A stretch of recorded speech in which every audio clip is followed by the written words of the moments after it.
The scratching at Kara's door came 3 times before she realized it wasn't the wind. 3 slow drags of claws against wood.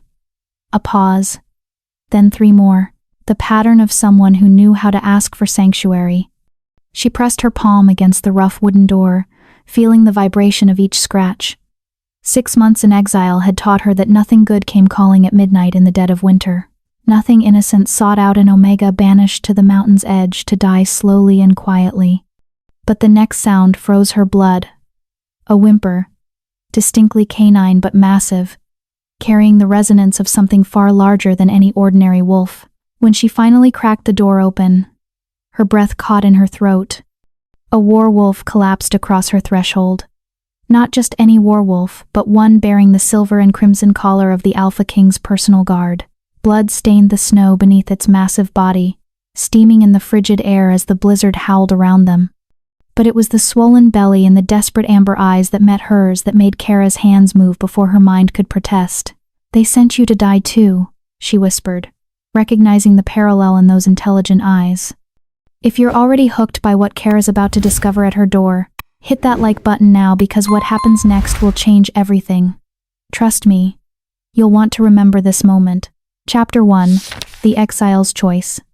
Kara Lawrence pulled her threadbare shawl tighter against the winter cold seeping through every crack in the cottage walls. The fire in the hearth had burned down to embers, and she had maybe 3 more logs before she'd have to venture out into the blizzard to gather more wood. If she could even find any under all that snow. 6 months. 6 months since the council's judgment. 6 months since they had torn the healer's crest from her robes and driven her from the capital with nothing but the clothes on her back and shame burning in her chest like acid. The mountain cottage was meant to be her tomb, a slow death sentence disguised as mercy. No one survived winter this far north. No one was supposed to. The werewolf's breathing came in labored gasps, each exhale sending puffs of condensation into the frigid air. Kara knelt beside the massive creature, her healer's instincts warring with survival sense. Nothing good came calling in blizzards. Nothing innocent sought refuge at the edge of the world where exiles went to die.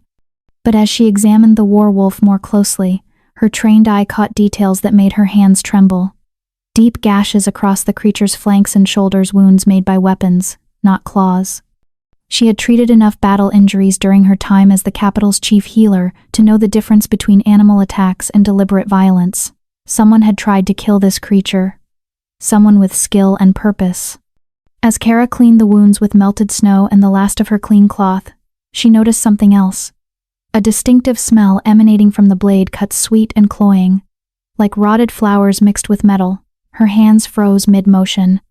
"Nightshade silver," she breathed, understanding dawning like ice water in her veins. Only the Royal Council has access to this. This wasn't a random attack. This wasn't some rogue wolf or territorial dispute. This was assassination, sanctioned from the highest levels of power in the kingdom. The werewolf's amber eyes fixed on Kara's face, watching her realization unfold. A low whine emerged from the creature's throat, not of pain, but of confirmation, of desperate communication. Kara met that intelligent gaze and saw something that made her skin prickle with unease. This was no ordinary animal. This was something trying desperately to tell her something urgent. Something that had driven her to travel through a killing blizzard while poisoned and heavily pregnant. "What are you trying to tell me?" Kara whispered. For a long moment, she stood frozen. 6 months of isolation had taught her one brutal lesson. Survival meant keeping your head down, your door locked, your heart hardened against the cruelty of a world that had cast her aside like refuse. She was Omega, the lowest rank, worth less than the firewood she burned to stay alive. Helping this creature could bring nothing but trouble.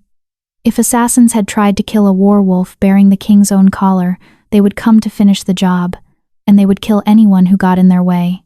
But then she remembered standing before the council in chains, begging them to spare the innocent Omega mothers whose only crime was carrying children with gifts the council feared.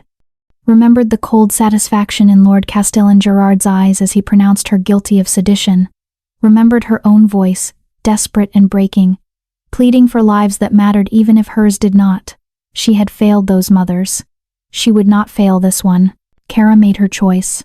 She grabbed the werewolf's collar and pulled with strength born of fury at a world that cast aside anyone it deemed inconvenient. The massive creature was far heavier than she expected, but desperation gave her power she didn't know she possessed. "I wouldn't save myself," she muttered as the werewolf slid across her threshold, leaving a trail of crimson in the snow. "But I'll be damned if I let them murder you and your pups." The door slammed shut against the blizzard's rage. Inside, by the meager light of her dying fire, Kara's healer training took over. Despite the primitive conditions, her hands moved with practiced efficiency, gathering what few supplies she had. Clean cloth torn from her own threadbare blanket, melted snow for water, the last of her dried herbs hanging from the cottage rafters, moonwort for bleeding, silverleaf for poison, thornroot for pain. The werewolf lay panting on the floor, too large to move, too weak to protest Kara's examination.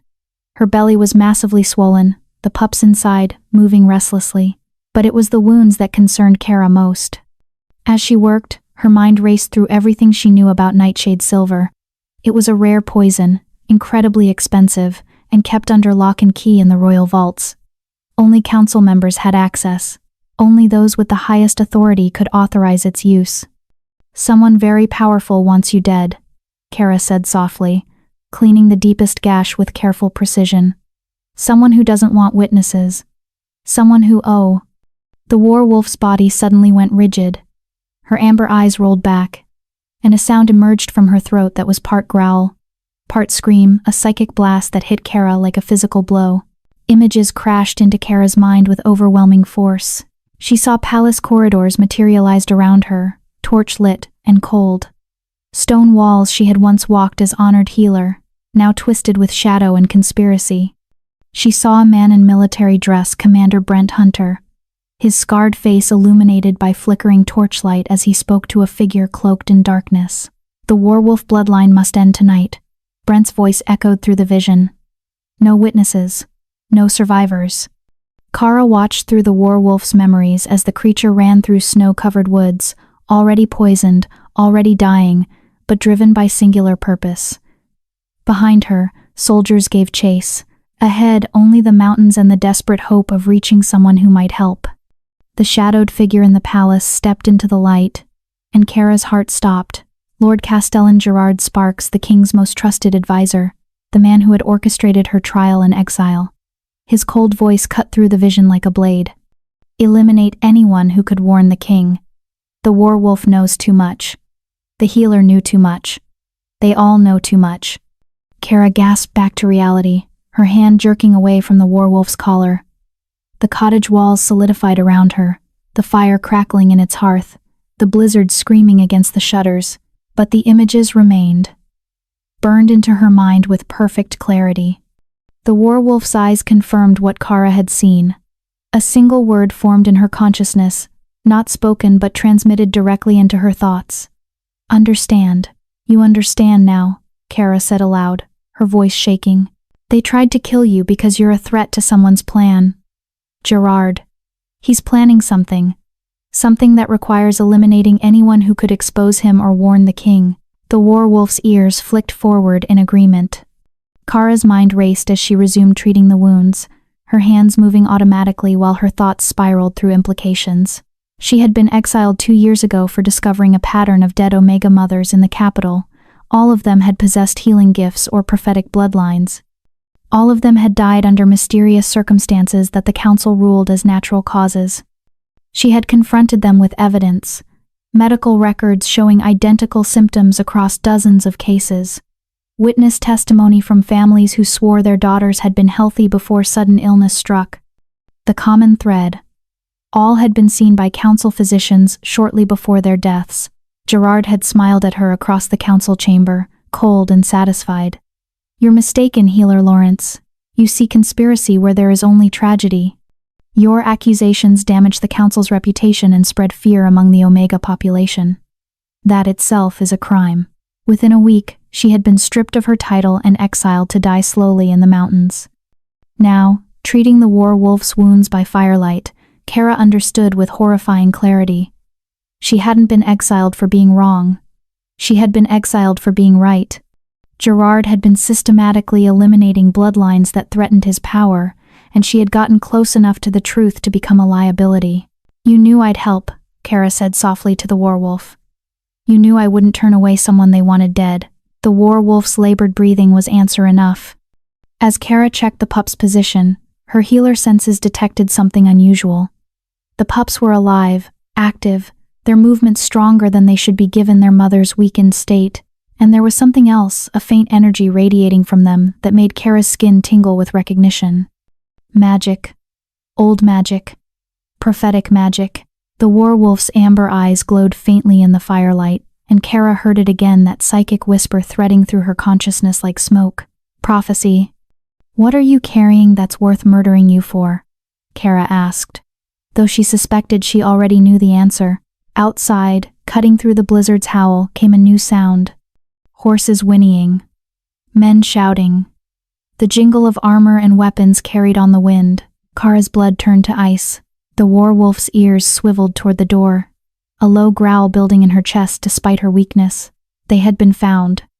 They're not finished with you yet, Kara whispered, reaching for the silver-lined dagger she had hidden beneath the floorboards, the only weapon she had managed to keep when they exiled her.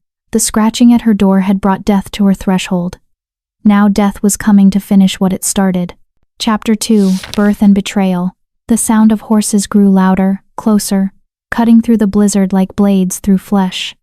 Kara moved to extinguish the fire, plunging the cottage into darkness, but the werewolf made a sound that stopped her, a whine that carried psychic weight, a message that landed in Kara's mind with crystal clarity. No, they already know we're here.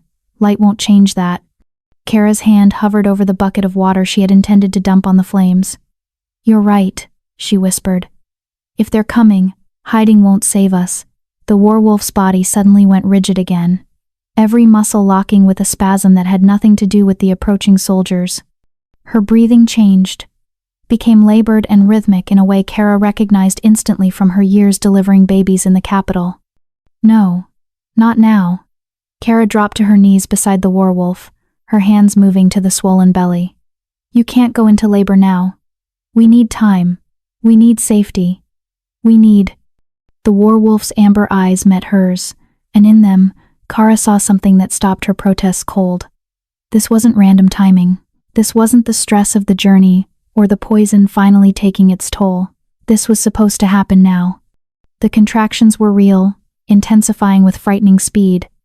But there was something else happening, as Kara's hands touched the werewolf's belly, trying to assess the pup's positions. The psychic connection between them deepened, became something more than shared images. It was as though Kara was falling into the werewolf's mind, into memories that stretched back not years, but centuries. The vision that engulfed her was unlike anything she had experienced before. Kara found herself standing in a vast clearing under a night sky ablaze with stars. But these weren't the stars of her world, these were ancient stars. Their configurations unfamiliar, their light somehow older. Around her stood hundreds of wolves, not werewolves, but their ancestors, smaller and wilder, their eyes reflecting firelight from torches held by human figures cloaked in silver. At the center of the gathering, a woman stood with her arms raised to the heavens. Power radiated from her in waves that made the air shimmer and dance. The moon goddess herself. Not a vision or a story, but a memory preserved in war, wolf bloodlines, and passed down through generations. The goddess's voice resonated through the clearing, through time itself, reaching across 200 years to speak directly to Kara's soul. When winter converges with betrayal's shadow, pups born of the faithful line shall see through all deception and restore the true pack order. Kara watched in awe as the goddess blessed the first werewolves, her hands glowing with silver light as she touched each one. This is my gift to you, the goddess said. Your descendants will guard the throne, will protect the innocent, will serve justice when all else fails. And when the convergence comes, when 3 moons align and betrayal threatens to consume the kingdom, your bloodline will birth salvation. The vision shifted, racing through generations. Kara saw the werewolf lineage carefully preserved, each generation producing one female who carried the true bloodline marker. The silver and crimson collar passed from mother to daughter across centuries. She saw them serving kings and queens, protecting the realm, waiting for a moment that most believed would never come. The winter convergence. Kara gasped as understanding flooded through her. This winter marked a celestial event that occurred once every 200 years, a precise alignment of the kingdom's 3 moons that created a window of prophetic power. Tonight, at the exact moment of convergence, if pups were born from the true werewolf bloodline, they would inherit the goddess's gift. They would see truth, all truth. Every lie, every betrayal, every hidden conspiracy would be laid bare before their prophetic sight. And Gerard knew. The realization hit Kara like a physical blow. Gerard had known about the prophecy all along. That's why he had been systematically eliminating werewolf bloodlines for years, disguising it as accidents and natural deaths. That's why he had poisoned this werewolf and sent soldiers to finish what the Nightshade Silver had started. This werewolf was the last fertile female of the true bloodline. If she died, if her pups died, the prophecy could never be fulfilled. Gerard's conspiracy would remain hidden. His coup would succeed. Kara crashed back to reality.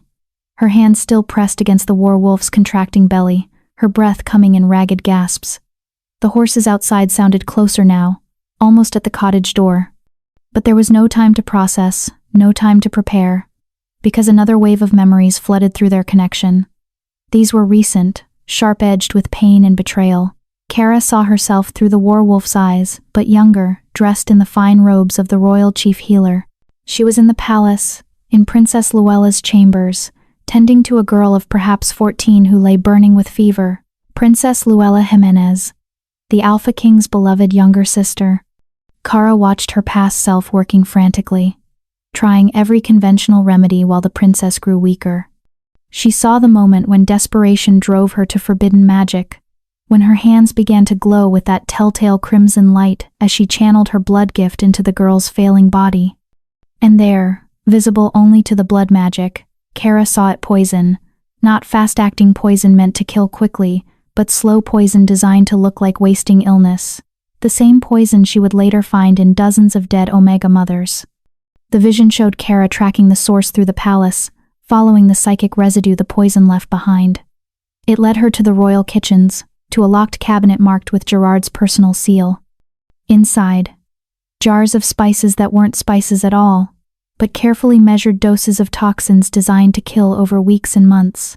She watched herself presenting this evidence to the council, naive enough to believe they would act, that justice would be served. She watched Gerard's masterful performance, his expression of shocked concern giving way to calculated accusation. The healer has been studying forbidden dark magic, Gerard had said, his voice heavy with false regret. I have reports from multiple sources that she has been experimenting with blood rituals. These accusations against me are clearly an attempt to deflect attention from her own crimes. One by one, council members who were secretly Gerard's allies had stepped forward with fabricated evidence. Witnesses who swore they had seen Kara practicing dark magic. Records altered to suggest she had been stealing ingredients for forbidden rituals. A carefully constructed web of lies that painted her as a dangerous criminal rather than the healer who had saved the princess's life.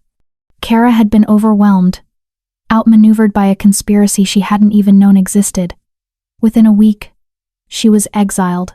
The vision released her, and Kara found herself back in the cottage with tears streaming down her face. I thought I was being punished for arrogance, she whispered, for overstepping my place as Omega. But I was silenced for getting too close to the truth. The werewolf's eyes held understanding and shared pain. She had watched it all happen, had sensed the conspiracy, but lacked the means to warn anyone until now, until the convergence gave her pups the power to expose everything Gerard had done, if they survived long enough to be born. The contractions were coming faster now, the pups responding to the celestial pull Kara could feel even without looking outside. Through a gap in the shutters, she glimpsed at 3 moons visible through a break in the storm clouds, beginning their ancient alignment. But the horses were here, stopping just beyond the cottage door. Voices shouted orders. Metal scraped as weapons were drawn. Kara's survival instincts, honed by 6 months of constant threat, took over. She moved through the cottage with practiced efficiency, revealing preparations the soldiers outside could never anticipate. The helpless exile they expected to find had learned to fight back. Wolfsbane powder positioned on the window ledges, ready to be thrown at anyone who tried to enter. The substance would disorient shifters, overwhelm their enhanced senses for precious seconds. Silver leaf bundles hung from the rafters, dried and ready to burn. When lit, they produced smoke that seared wolfkind like acid, turning their greatest strength into crippling weakness. Thorn vine traps woven across every approach to the cottage, invisible in the snow but wickedly effective at entangling legs and slowing attackers. And silver-lined daggers hidden throughout the room, placed where Kara could reach them in the dark, where muscle memory would guide her hands even in the chaos of combat. They sent 3 assassins in the first month, Kara muttered as she checked each weapon, each trap, each carefully prepared defense. 2 in the second. I stopped counting after that. The werewolf watched her with approval, and Kara felt the psychic emotion flowing through their connection. Respect, recognition. You are warrior, not just healer. Kara's bitter laugh held no humor. They wanted me to die quietly. I've been surviving loudly. But even as she prepared for battle, Kara's healer senses told her they were running out of time in more ways than one. The werewolf's labor was progressing rapidly, too rapidly for a first birth. The poison had weakened her system, compromising the muscles that should be controlling the delivery. And hemorrhaging had started. Blood pooled beneath the werewolf's hindquarters in quantities that made Kara's stomach clench with fear. She had to make an impossible choice. Deliver the pups now, in the middle of an attack, with soldiers about to break down the door and the werewolf's body failing, or try to hold off the labor, wait for safety that would never come, and watch both mother and pups die from the poison and blood loss. The werewolf's psychic voice cut through her spiraling panic. Now. Must be during convergence, otherwise prophecy fails.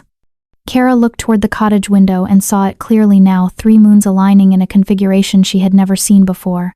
The winter convergence. The celestial window was opening. If the pups weren't born during this alignment, they would just be normal werewolf pups. The prophecy would fail. Gerard would win. Kara made her decision.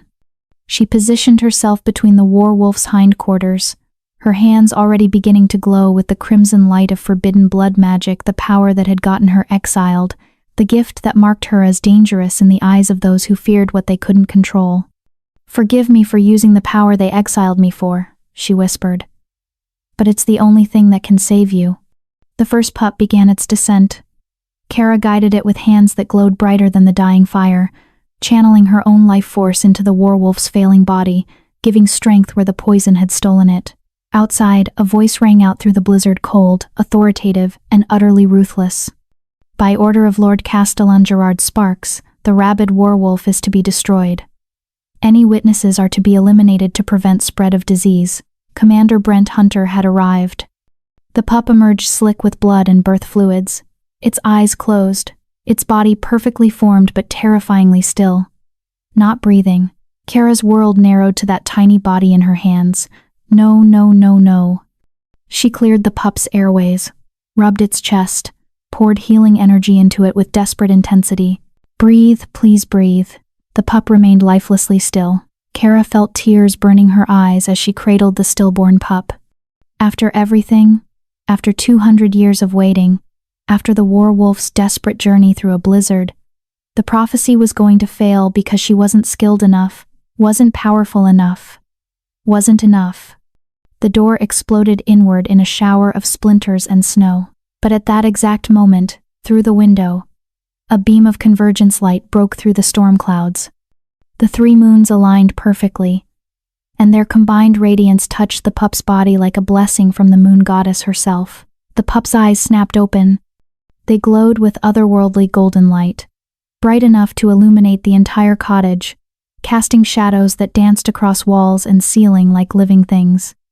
The tiny chest expanded as the pup took its first breath, and the sound it made was not a normal newborn's cry, but something ancient and powerful, a sound that resonated with prophecy fulfilled, with destiny claimed, with truth awakening after 2 centuries of sleep.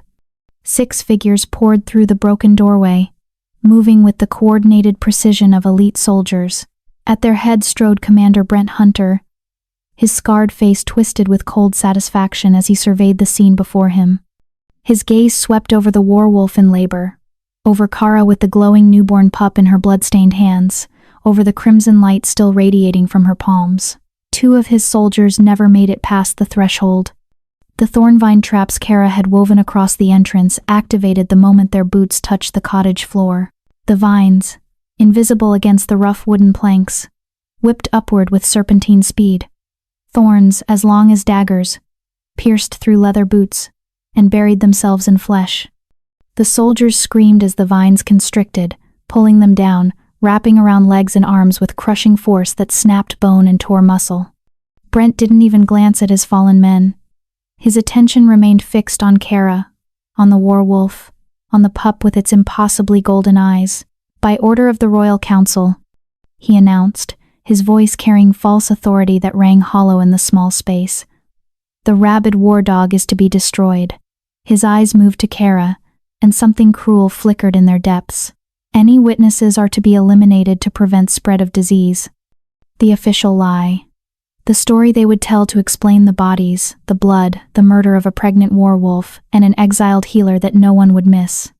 Kara stood slowly, still cradling the newborn pup against her chest, its golden eyes blazing like captured stars. She positioned herself between the soldiers and the werewolf, her free hand reaching for the silver-lined dagger at her belt. "This is no rabid animal," she said, her voice steady despite the fear coursing through her veins. "This is the king's own werewolf, poisoned by your masters."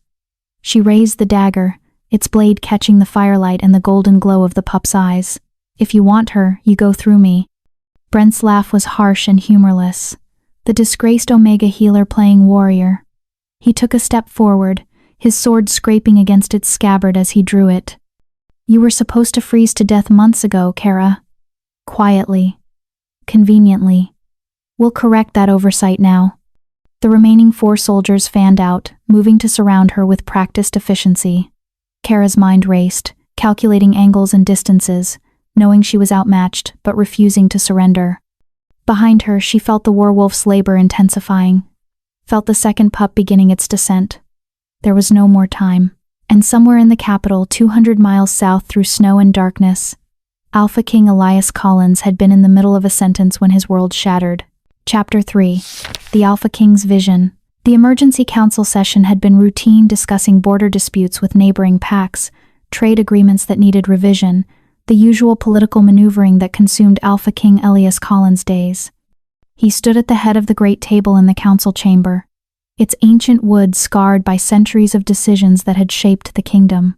Gerard stood at his right hand, as always. The other council members were arrayed before him in their ceremonial robes, their faces showing varying degrees of interest as Elias discussed grain shipments to the northern territories. He was saying something about storage facilities when the vision hit him like a physical blow. Elias's knees buckled. He caught himself against the table, his breath leaving his lungs in a rush as images flooded his mind with overwhelming force. The wood cracked beneath his grip, splintering under the sudden pressure of his alpha strength unleashed without control. A werewolf dying in a pool of blood. A cottage buried in snow and shadow. Soldiers attacking with weapons drawn. And a woman, her hands glowing crimson as she fought with desperate courage, cradling something precious against her chest. Her face was somehow familiar despite the blood and terror marking her features. But it was the eyes that stopped his heart. Golden eyes, impossibly bright, belonging to something newborn yet ancient. Eyes that saw everything, revealed everything, exposed everything. Then came the psychic scream, stronger than any message his champion werewolf had ever sent, tearing through his consciousness with the force of a hurricane. "Help. Pups. Prophecy. Kara." Elias gasped back to awareness, his hands still gripping the edge of the council table hard enough that the crack had spread, splitting the wood nearly in half. Sweat beaded on his forehead despite the winter chill in the chamber. "Your Majesty?" Gerard's smooth voice cut through the concerned murmuring of the other council members. "Perhaps you should rest. You appear unwell." Elias ignored him, already moving toward the door with the single-minded focus of an alpha responding to a distress call from his bonded werewolf. "Prepare my horse. I ride north now." "Your Majesty, surely you should send guards," Gerard pressed, his tone heavy with false concern that Elias was too focused to notice. Allow them to investigate. If you're having visions, perhaps the healers should examine you first. These episodes could be, my werewolf is in danger. Elias's voice carried the weight of absolute authority, the alpha command that made every wolf in the room straighten instinctively. I will not send others to face what threatens her. He saw Gerard's hand move beneath the table, a subtle gesture to Captain Randy Carpenter, commander of the King's elite guard, a gesture so small that in his urgency, Elias barely registered it. He saw Randy nod, barely perceptible, before stepping forward. I will accompany His Majesty, Randy announced, his voice firm with duty and loyalty. With a full contingent of guards for his protection, Elias should have questioned it. Should have wondered why his captain was so eager to ride into a blizzard on the word of a vision. Should have noticed the way Gerard's eyes glinted with satisfaction, the way certain council members exchanged knowing glances. But his werewolf was dying, and every second wasted was a second closer to losing her, and losing something else. Something the vision had shown him but his conscious mind hadn't fully grasped yet. The ride north was a blur of snow and speed. Elias pushed his horse beyond normal limits, using his alpha authority to command supernatural endurance from the animal. The great black stallion responded, its hooves pounding through snowdrifts that would have stopped any ordinary mount. Behind him, Randy and 20 guards struggled to keep pace, their horses laboring through the blizzard while Elias's alpha-touched mount seemed to fly across the frozen landscape. The vision kept repeating in Elias's mind, growing clearer with each iteration. That woman's face. The way she moved, the way she fought, the way her hands glowed with healing magic that should have been impossible. Why did he know that face? The psychic connection with his werewolf had always been strong, stronger than most kings experienced with their bonded guardians. But this was different. The images came with emotions, with memories, with fragments of thought that weren't entirely his own. He saw through her eyes as she ran through the forest, already poisoned, already dying, but driven by purpose that transcended survival instinct. He felt her desperation, her determination, her absolute certainty that she had to reach that cottage, that woman, before the soldiers caught up. Kara. The name echoed in his mind. Must reach Kara. And suddenly, like ice water dumped over his head, Elias remembered. Kara Lawrence. 3 years ago, his sister dying from an illness no healer could identify. The entire royal medical staff baffled, helpless, watching Princess Luella waste away day by day. Then a young Omega healer had requested emergency audience, her voice shaking but determined as she knelt before his throne. Your Majesty, the princess has been poisoned. Elias had wanted to dismiss it as impossible. How could anyone poison the princess in the heart of the palace, surrounded by guards and loyal servants? But something in Kara's eyes had made him listen, a certainty that went beyond confidence into absolute knowledge. She had used forbidden blood magic right there in the throne room, her hands glowing that distinctive crimson as she channeled her gift into the air, revealing invisible traces of toxins that no normal examination could detect. The court had gasped. The guards had drawn weapons. But Elias had held up his hand, watching in fascination and growing horror as the blood magic revealed a trail of poison leading from his sister's chambers back through the palace. Kara had saved Luella's life that day. More than that, she had exposed an assassination attempt on a member of the royal family. Elias remembered his gratitude, remembered offering her any reward within his power. You saved my sister's life. Name your reward, and if it is within my ability to grant, it shall be yours. Kara had smiled, tired but genuine, her Omega instincts making her duck her head in deference even as she had just performed a feat of magic that few in the kingdom could match. Just let me continue helping people, Your Majesty. That's all I want. He had been so impressed by her humility, her dedication, her skill. He had elevated her to Chief Royal Healer, the highest medical position in the kingdom. She had been so young, barely 20, but so gifted. 2 years later, Elias had returned from diplomatic missions to the Southern Territories to find Kara gone, exiled. Gerard had explained it with that same smooth voice, that same false concern that Elias was only now beginning to recognize for what it was. She was corrupting Omega mothers with lies about the council, Your Majesty, spreading fear and sedition among the lower ranks. The trial was swift but just. The evidence was overwhelming. Elias had trusted his advisor, had trusted the council. If she committed crimes, she must face justice. That was what he had said. Never questioning, never investigating, accepting the word of those he believed were loyal. They told him she had been sent to a southern territory, given a chance to redeem herself through service. A lie. She had been sent to the mountains to die slowly and forgotten.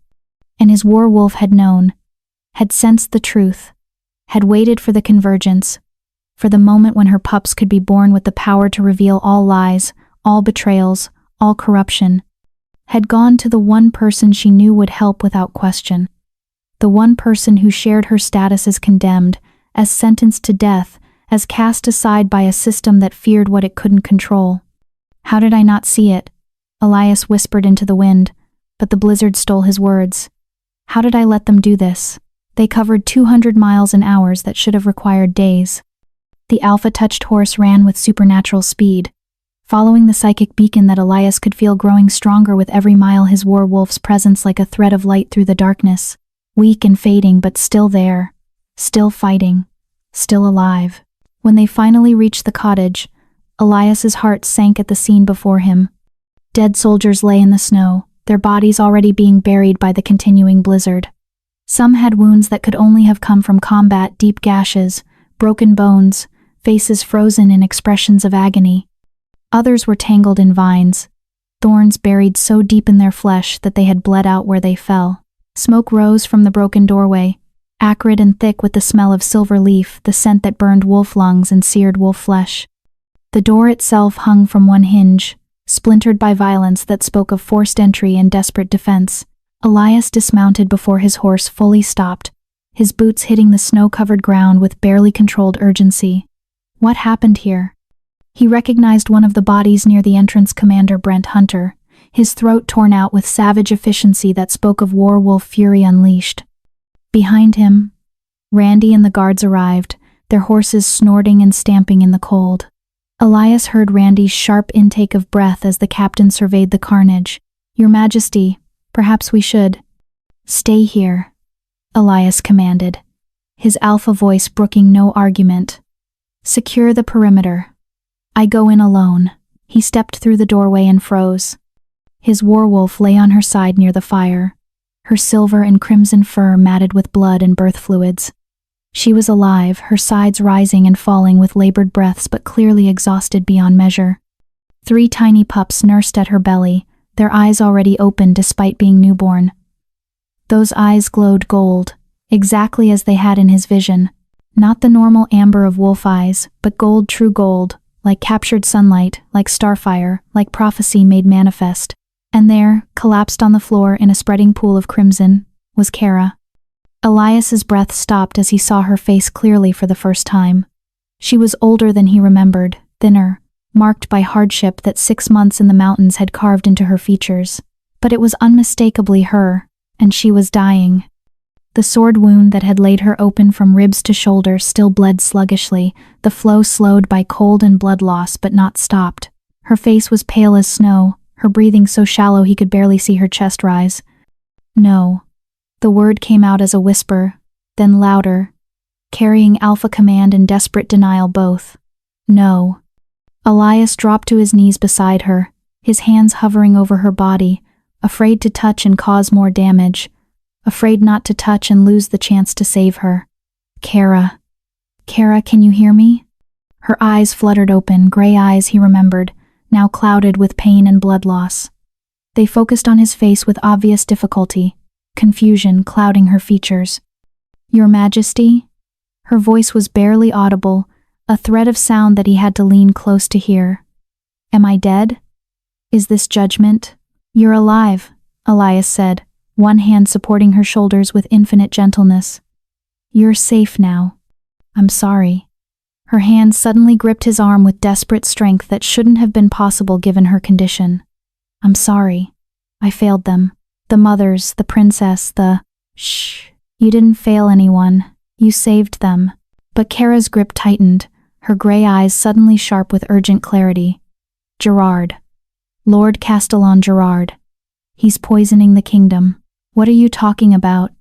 But even as Elias asked, he felt his werewolf's consciousness pressing against his mind, felt her pushing images, memories, entire conspiracies laid bare through their psychic bond. Elias saw it all. Gerard orchestrating poisonings across years, targeting specific bloodlines with systematic precision. The elimination of werewolf females, disguised as natural deaths and accidents. The forced terminations of omega pregnancies when the mothers carried gifts that threatened his control. The slow coup that had been happening right under Elias's nose while he trusted the man who was destroying his kingdom from within. He saw Kara discovering the pattern, saw her presenting evidence that should have resulted in Gerard's arrest and execution, saw instead how she had been outmaneuvered, framed, exiled, sentenced to death by exposure and starvation. He saw his werewolf's desperate journey, fleeing assassins while poisoned and pregnant, driven by prophecy and hope to reach the one person who would help without question. And he saw the pups, born during the winter convergence, blessed by the moon goddess with the power to see and reveal all truth. Elias's face hardened with rage as the full scope of the betrayal became clear. Behind him, he heard the distinctive sound of swords being drawn. He spun to find Randy and another guard standing in the doorway, their weapons pointed not outward in defense, but inward.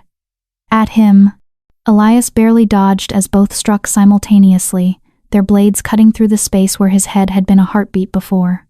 He rolled, came up with his own blade drawn, fury and betrayal warring in his chest. "You dare?" His roar shook the cottage walls, sent snow cascading from the roof. "You dare draw weapons against your king?"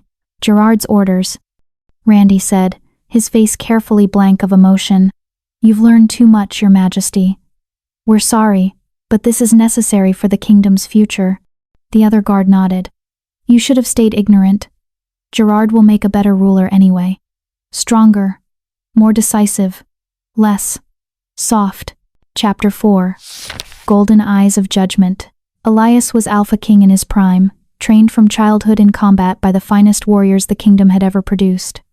He disarmed Randy in 3 moves, a feint to draw the captain's guard, a strike to the wrist that sent the sword clattering across the floor, and a precise blow to the temple that dropped the man like a stone. The second guard lasted only moments longer. Elias's blade moved with practiced efficiency, cutting through the man's defenses and knocking him unconscious with the pommel of his sword before the guard could even process what was happening. But even as the traitors fell, Elias herded horses. Many horses. Not arriving, but returning. The sound of an entire contingent that had supposedly been securing the perimeter now converging on the cottage with clear hostile intent. Captain Leonard Dodson appeared in the doorway. But he wasn't alone. 19 soldiers flanked him, all with weapons drawn, all wearing the cold expressions of men following orders they knew were treasonous but had committed to anyway. "I'm sorry, Your Majesty," Leonard said, though his tone carried no remorse whatsoever. "You should have stayed ignorant. Gerard warned us you might discover the truth if you came here. He was right, as always." Elias's hand tightened on his sword, his mind rapidly calculating the odds. 20 soldiers, all elite guards he had personally trained, against himself, wounded Kara, exhausted Werewolf, and 3 newborn pups. "You served Gerard all this time," Elias said. Not really a question. The betrayal cut deeper than he wanted to admit. Leonard had been his captain for 5 years, had stood at his side through battles and ceremonies, had sworn sacred oaths of loyalty. "Gerard offered me something you never did," Leonard replied. And now there was emotion in his voice, resentment, ambition, justification all mixed together. Respect, power, a real future. "You're weak, Elias. Just like your father was weak, the kingdom needs strength, not sentiment." His smile was cruel as he gestured to the soldiers. "Your reign ends tonight, Your Majesty. They'll find you dead, killed by the rabid werewolf you tried to help. Tragic. The Omega died trying to save you, how noble. Gerard becomes regent until your dear sister comes of age, and conveniently, she'll suffer a relapse of her illness within the year. The kingdom will be his, and none will question it." Elias positioned himself between the soldiers and Kara, between the threat and the innocent. His werewolf struggled to her feet despite her exhaustion, despite the blood loss and poison still working through her system. A low growl built in her chest, promising violence even though she could barely stand. Leonard shook his head with mock sympathy. "Surrender and I'll make it quick. You have my word as a soldier." "Your word means nothing," Elias said coldly. "You're a traitor and a coward." But before Leonard could respond, before the soldiers could advance, Kara's voice, weak but certain, cut through the tension. "The convergence hasn't ended. The pup's power is still active." All eyes turned to the 3 newborn pups. They had stopped nursing, and were now watching the soldiers with those impossibly golden eyes, their tiny bodies radiating an energy that made the air shimmer and dance with power. The eldest pup, the one Kara had brought back from death with the moon goddess's help, took a single step forward. Despite being only hours old, it moved with purpose and coordination that transcended normal animal development. Its eyes blazed brighter, the golden light intensifying until it was almost painful to look at directly. The other 2 pups joined it, forming a small triangle, their combined power creating a resonance that Elias could feel in his bones, in his soul, in the very core of his alpha nature. Then they began to emit their psychic scream. It wasn't a sound that could be heard with ears. It bypassed physical senses entirely, striking directly at the consciousness of every wolf-blooded being in the cottage. The golden light from their eyes became visible beams, piercing through each of Leonard's soldiers like arrows of pure truth. The effect was instantaneous and devastating. The soldiers screamed, clutching their heads as the pup's prophetic sight revealed every betrayal, every crime, every innocent life they had taken on Gerard's orders. The truth of their actions, stripped of justification, of rationalization, of the lies they had told themselves to sleep at night, crashed over them with crushing weight. One soldier dropped to his knees, tears streaming down his face. "I killed them. I killed those mothers. They begged me to spare their children and I." His voice broke into sobs. Another staggered backward, his weapon falling from nerveless fingers. "The Omega families, in the Western District. We burned their homes while they slept inside. We told ourselves it was necessary, that they were threats to the kingdom, but they were innocent. They were all innocent." A 3rd soldier collapsed entirely, catatonic from the weight of his own exposed sins. His eyes stared at nothing, his mind lost in visions of every life he'd taken, every order he'd followed without question, every time he'd chosen power over conscience. Some broke immediately, fleeing into the snow while screaming denials that sounded hollow even to their own ears. "I can't. The guilt. I see what I've done. I see them all, every face, every name, every family I destroyed." Others simply stood frozen, their faces twisted in agony as they relived their crimes from the perspective of their victims, feeling the fear, the pain, the betrayal of those who had trusted the kingdom's soldiers to protect them, not murder them. Leonard staggered, his face twisting in agony as his own betrayals played out before his mind's eye in vivid detail. He saw himself ordering the execution of loyal soldiers who had questioned Gerard's commands, saw himself covering up evidence of poisonings, saw himself personally delivering the nightshade silver that had nearly killed the werewolf. And worse, he saw himself as others saw him, not the loyal soldier he imagined himself to be, but a murderer who had wrapped his crimes in the flag of duty and honor. "What is this?" he gasped, his hands pressed against his temples as though he could physically push the visions away. "What are they doing to us?" Kara's voice was steady despite her wounds, carrying a satisfaction that came from seeing justice finally served. "They're showing you yourselves, your own betrayals, every innocent you murdered, every life you destroyed, every time you chose power over honor." The pup's golden eyes blazed brighter still. And now Elias could see what they were seeing, could witness the truth being revealed through their prophetic sight.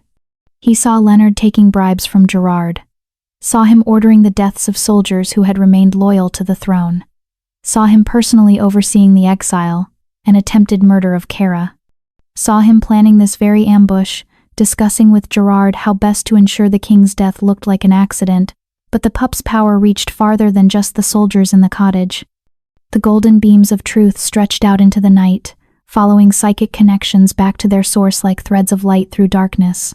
200 miles south, in the capital, Gerard stopped mid-sentence in a conversation with fellow conspirators. His hand flew to his chest as he felt it, the first thread of his carefully woven conspiracy beginning to unravel. In council chambers throughout the city, in guard barracks and noble estates, everyone who had been part of Gerard's network suddenly felt the pup's power touch their consciousness, felt their crimes exposed not just to others, but to themselves, felt the weight of truth they had spent years denying crash down upon them like an avalanche. Back in the cottage, Leonard fell to his knees before Elias, his face hollow with devastation.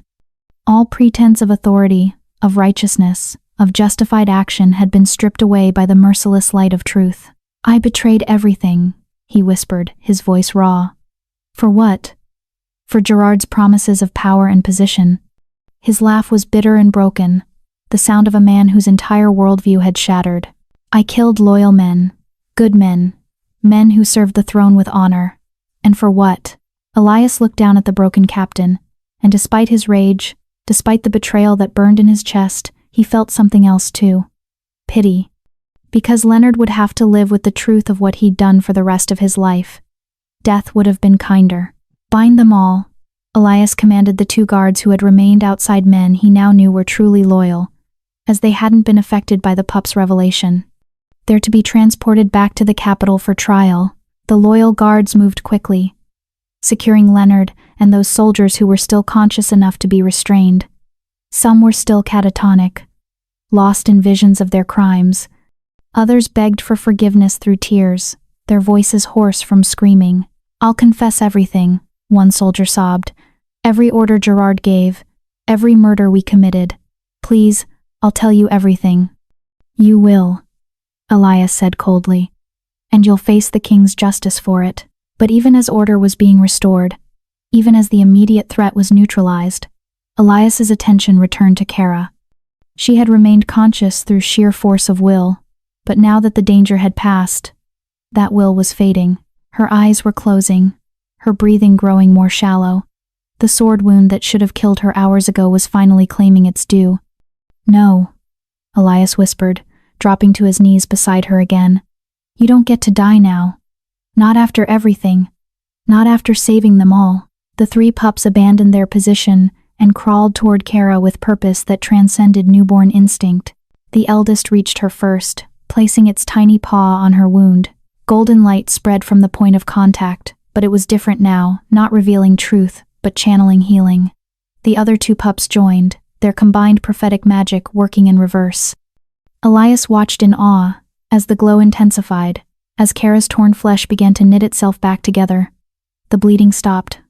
The wound closed. Color returned to her face as the magic not only healed the physical damage but restored the blood she had lost, the strength the battle had stolen. It was the same magic that had blessed the Werewolf bloodline 200 years ago, now fulfilling its purpose, protecting those who protected the innocent. Kara's eyes fluttered open, clearer now, no longer clouded with pain and approaching death. They focused on Elias's face with growing awareness. "You came," she whispered. "You actually came." "Of course I came."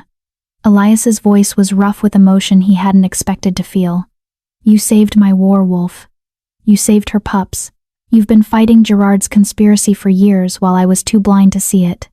Kara tried to sit up, and Elias helped her, supporting her back with gentle hands.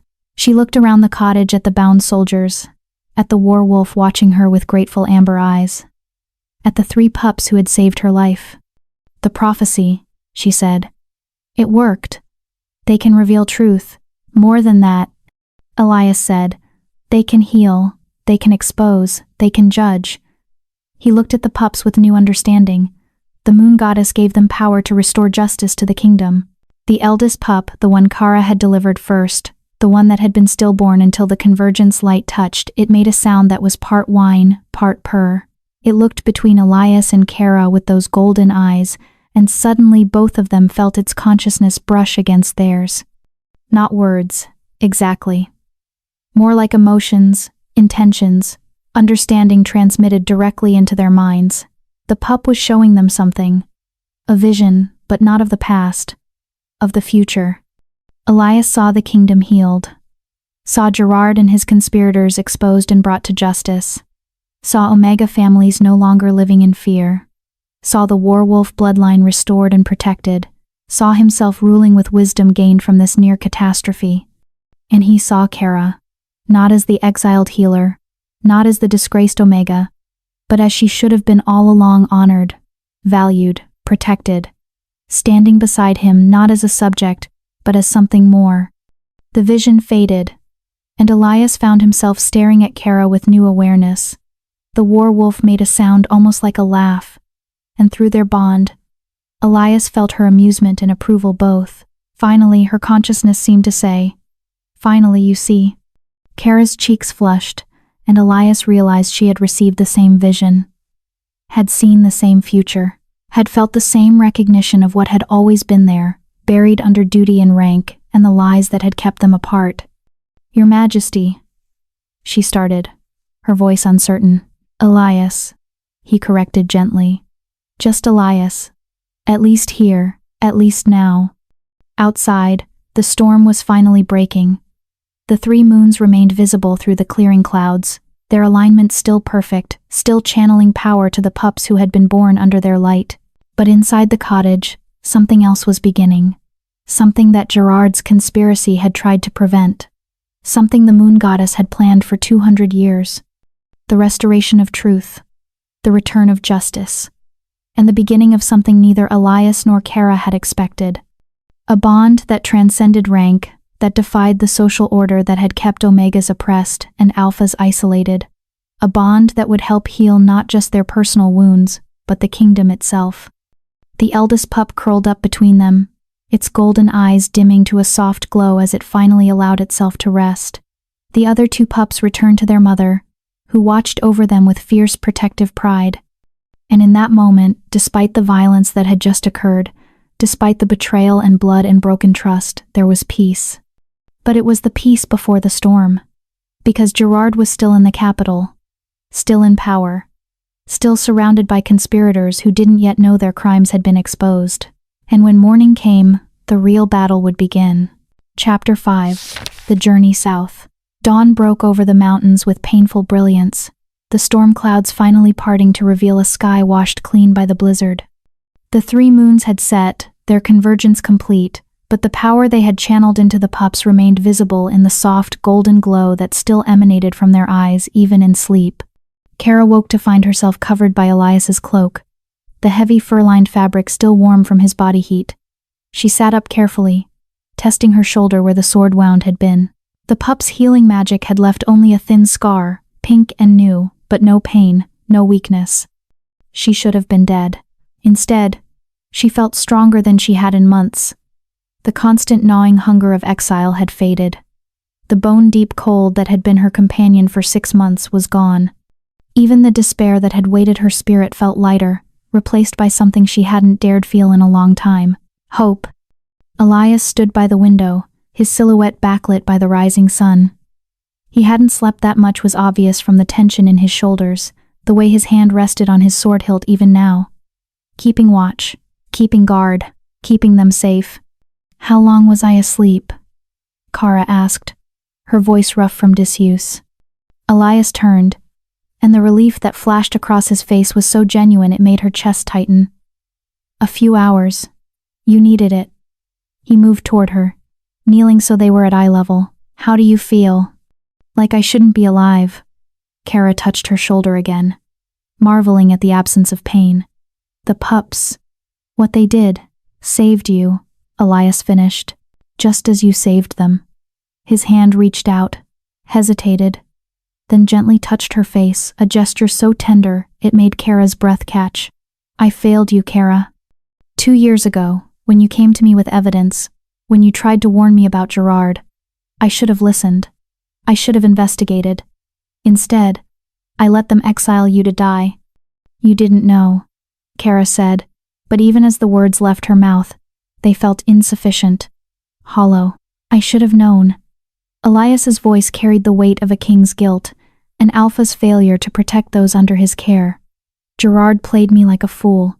He used my trust, my grief over my father's death, my desire to believe the council was acting in the kingdom's best interest.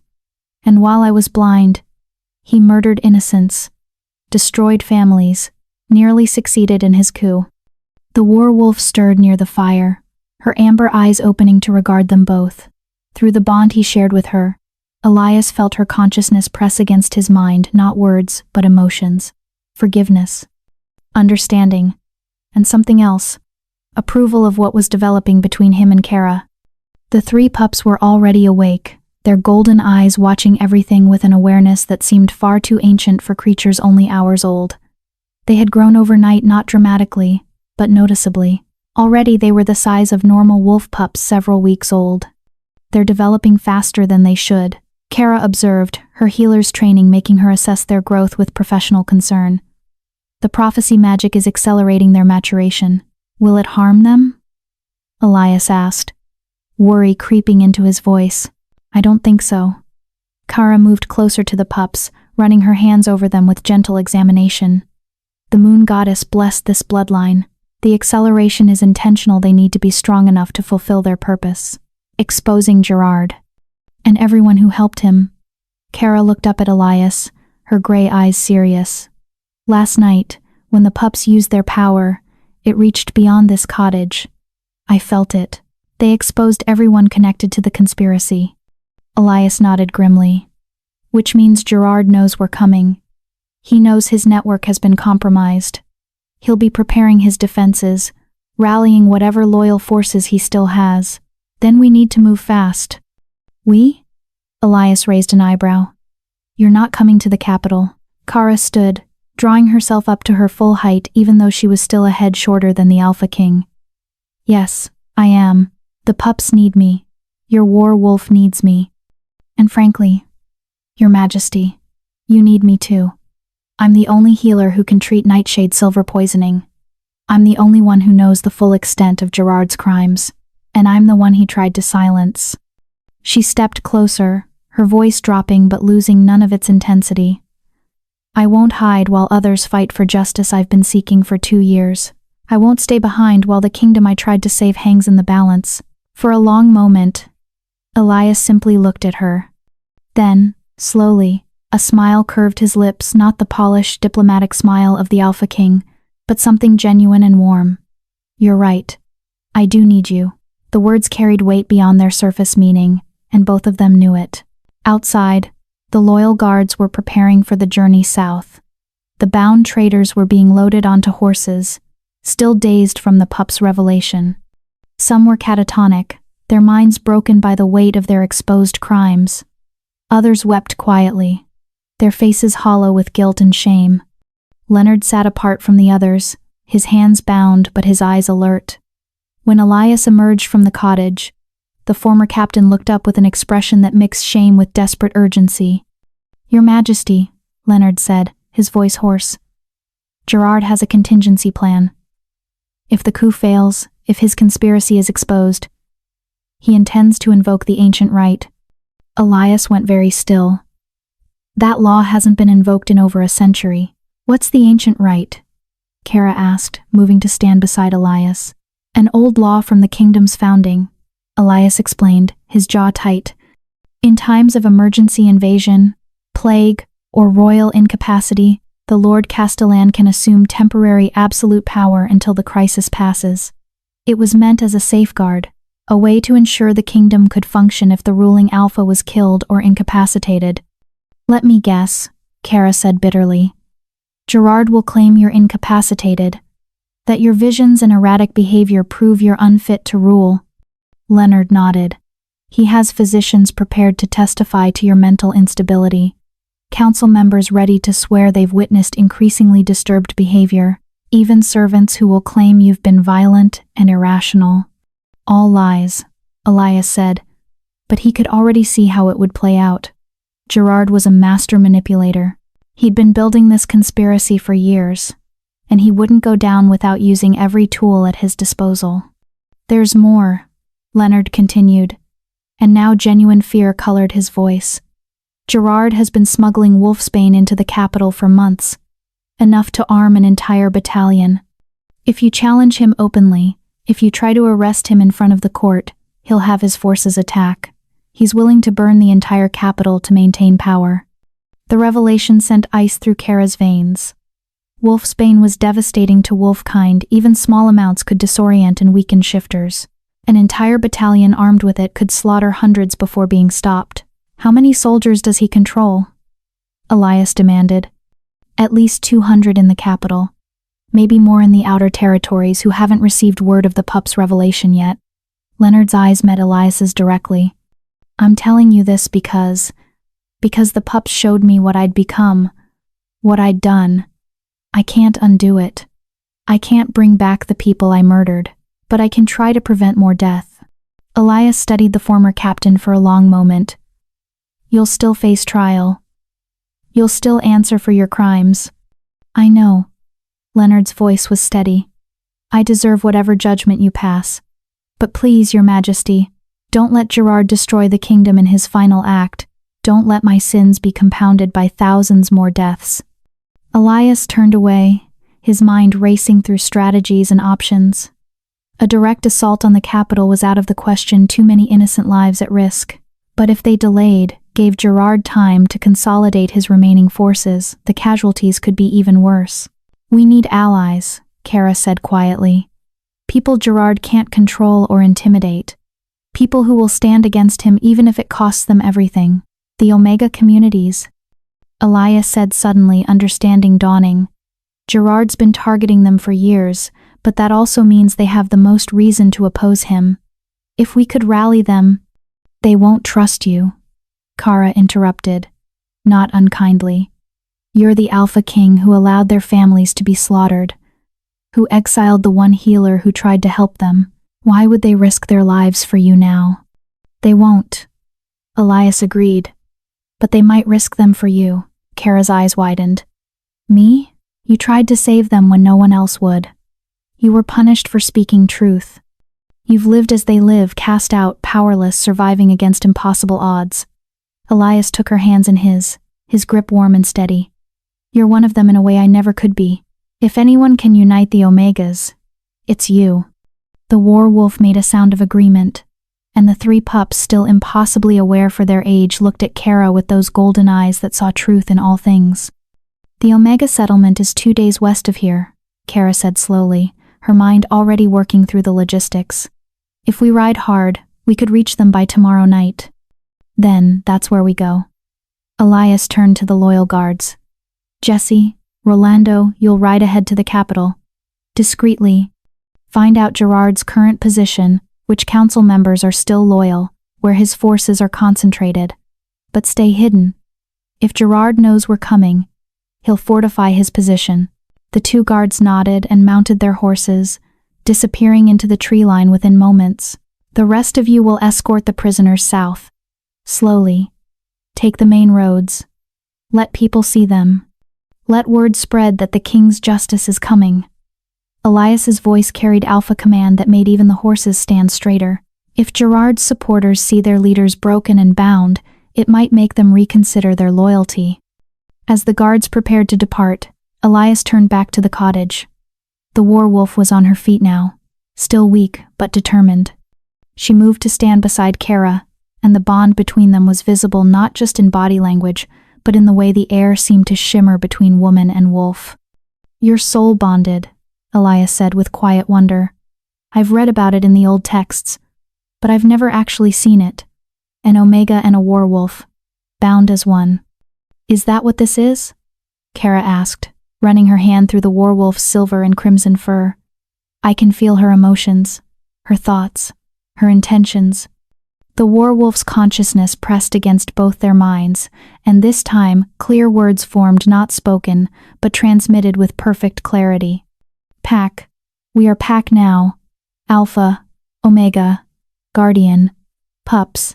Pack protects pack. The three pups yipped in agreement, their golden eyes blazing with approval. Then let's move, Elias said. We have a kingdom to save. The journey west was slower than Elias would have liked.